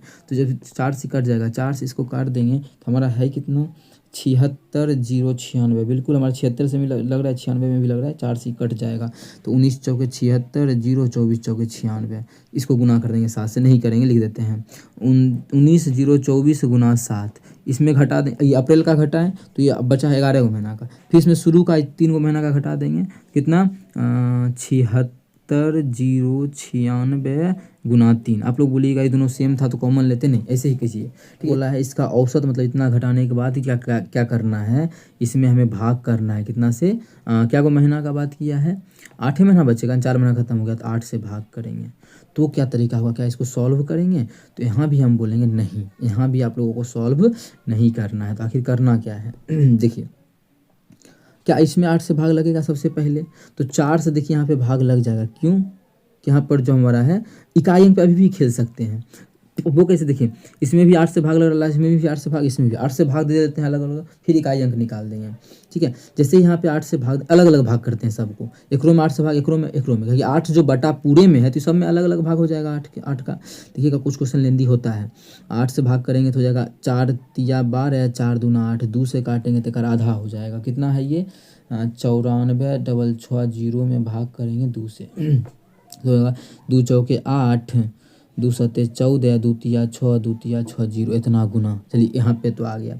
यहाँ पे जब भाग करेंगे तो कितना है 19, 0 24, इसमें भी भाग लग जाएगा 8 से, क्योंकि 3 गो संख्या में भाग लग रहा है। तो जब एकरा में भाग करेंगे 8 से तो 8 दूना 16, 8 तिया 24, 8 सत्ती 56, 8 8 64, इतना गुना। 7 तो बचल है 7, चलिए यहाँ भी लग गया। यहाँ से भी 8 से भाग देंगे तो कितना है 76,096, 76,096 गुना, इसमें भाग करना है कितना से हमें 8 से। चलिए यहाँ भी 8 से लग ही जाएगा, 96 बराबर 96। जब यहाँ पे 8 से भाग देंगे तो हो जाएगा 8 नमा 72, 8 पचे 40, 8 का 8, 8 दूना 16, फिर बच गया 3। अब देखिए अब इकाई अंक काम कर जाएगा क्योंकि खत्म हो गया। तो यहाँ पे 3 आ रहा है इकाई अंक, यहाँ पे कितना आ जाएगा 3 दूना 6, यहाँ पे 6 आ गया, 8 सत्ती 56, तो यहो 6 और यहो 6, तो इकाई अंक पे दोनों को जोड़ेंगे तो -2 आ गया। और यहाँ पे कितना आ जाएगा, यहाँ गुना करेंगे तो 0, और 0 घटा देंगे, 0 में से 2 गया तो 8 आ जाएगा इकाई अंक पे। कौन से ऑप्शन में इकाई अंक पे 8 है, एक ऑप्शन में, ऑप्शन 3 में है। देखिए कुछ क्वेश्चन लेंदी होता है, हम बता रहे हैं इस चीज़ को, इसीलिए कुछ क्वेश्चन में कुछ दिमाग स्पेशल लगाना पड़ता है। यही चीज़ आप लोग को लगा लेना है। और भी कोई तरीका यहाँ पे हो सकता है, अगर हम 8 से कॉमन लेंगे तो और कुछ से भाग लगता है, 2 से सब में लगेगा, 2 से भी। और देखिए 8 के लगने के बाद यहाँ भी 30 आया है, यहाँ 78 आया, यहाँ 12 आया है, मतलब 30 एकरा में 2 से और भाग लगता है। अगर मानिए नहीं चेक करते यूनिट डिजिट तो लास्ट में 2 से भाग लगने वाला ऑप्शन ये नहीं है, गलत, ये भी नहीं है, ये भी गलत, आंसर ये चाहे ये होगा। फिर आगे चेक कर लेते हैं। तो थोड़ा सा लेंदी होता है, आप लोग को हम बार बार बोलते हैं इस क्वेश्चन को क्या नहीं करवाएं, आप लोग बोलिएगा इस क्वेश्चन को आप 1000 बार करवाएं, और सच में हम 1000 बार इस क्वेश्चन को करवाए हैं। कैसे वो देखिए, सॉल्व कर लेते हैं। यहाँ पे जो हमें दिया हुआ है कितना है, 0.54 पे क्या है, बार है, इसमें जोड़ना है 0.23 पे बार है। क्या तरीका बताएं, अंक है नहीं दशमलव को पहले, तो डायरेक्ट 54/99 हो जाएगा ये, और प्लस ये कितना हो जाएगा। अच्छा इसमें पूरा पे बार नहीं है, अभी क्वेश्चन सही से देखो भाई, हाँ इस पूरा पे बार नहीं है, तो यहाँ पे कितना हो जाएगा, 23 में घटा देंगे जिस पे बार नहीं, 2 पे नहीं था इसीलिए घटा दिए। अब बटा कितना हो जाएगा, यहाँ पे 1 9 और 0, क्यों, जितना पे बार उतना 9, और जितना पे बार नहीं उतना 0, दशमलव के बाद कटेगा क्या, कटेगा, फिर भी यहाँ पे नहीं काटते हैं और इसको सॉल्व कर लेते हैं। क्यों नहीं काटते हैं पता चलेगा। देखिए 54 बटा यहाँ पे 99 आ गया और प्लस यहाँ पे जो आ जाएगा 21/90 आ जाएगा, कितना 21/90। जब यहाँ से लघुत्तम लेंगे तो इस दोनों का लघुत्तम क्या आ जाएगा, दोनों में 9 मिल रहा है, 99 11 नहीं मिल रहा है तो 990 आ जाएगा। जब एक भाग करेंगे तो 10 और 54 गुना 10 540, प्लस ये दोनों में भाग करेंगे तो हमारा 11 आ जाएगा, 11 ही आएगा ना, 0 से 0, 11 9 99 11, और 21 गुना 11 कर लेते हैं, 21 गुना 11 करेंगे तो आ जाएगा 2 3 और 2 232, कितना आ जाएगा 232। जब इसको जोड़ेंगे तो 2 आ जाएगा, 4 3 7 और 4 कितना आ जाएगा, सही है ना, अरे यार यहाँ पे 1 हो जाएगा, ये यहाँ पे हमारा 1 हो जाएगा, ये गुना गलती था, यहाँ पे हमारा 1 हो जाएगा। जब जोड़ेंगे तो 1 आ जाएगा, 4 3 7 5 2 7, 771/990 इसका आंसर होगा, जो कि ऑप्शन नंबर दूसरा में है। यहाँ पे जोड़ था 7 रूट था, ठीक है।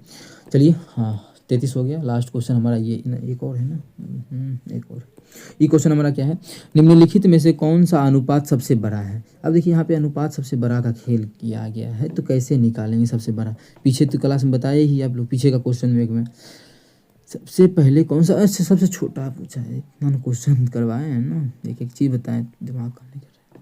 19/36 है, यहाँ 11/60 है, दूसरा में हमारा 29/42 है और यहाँ पर जो है 17/33 है।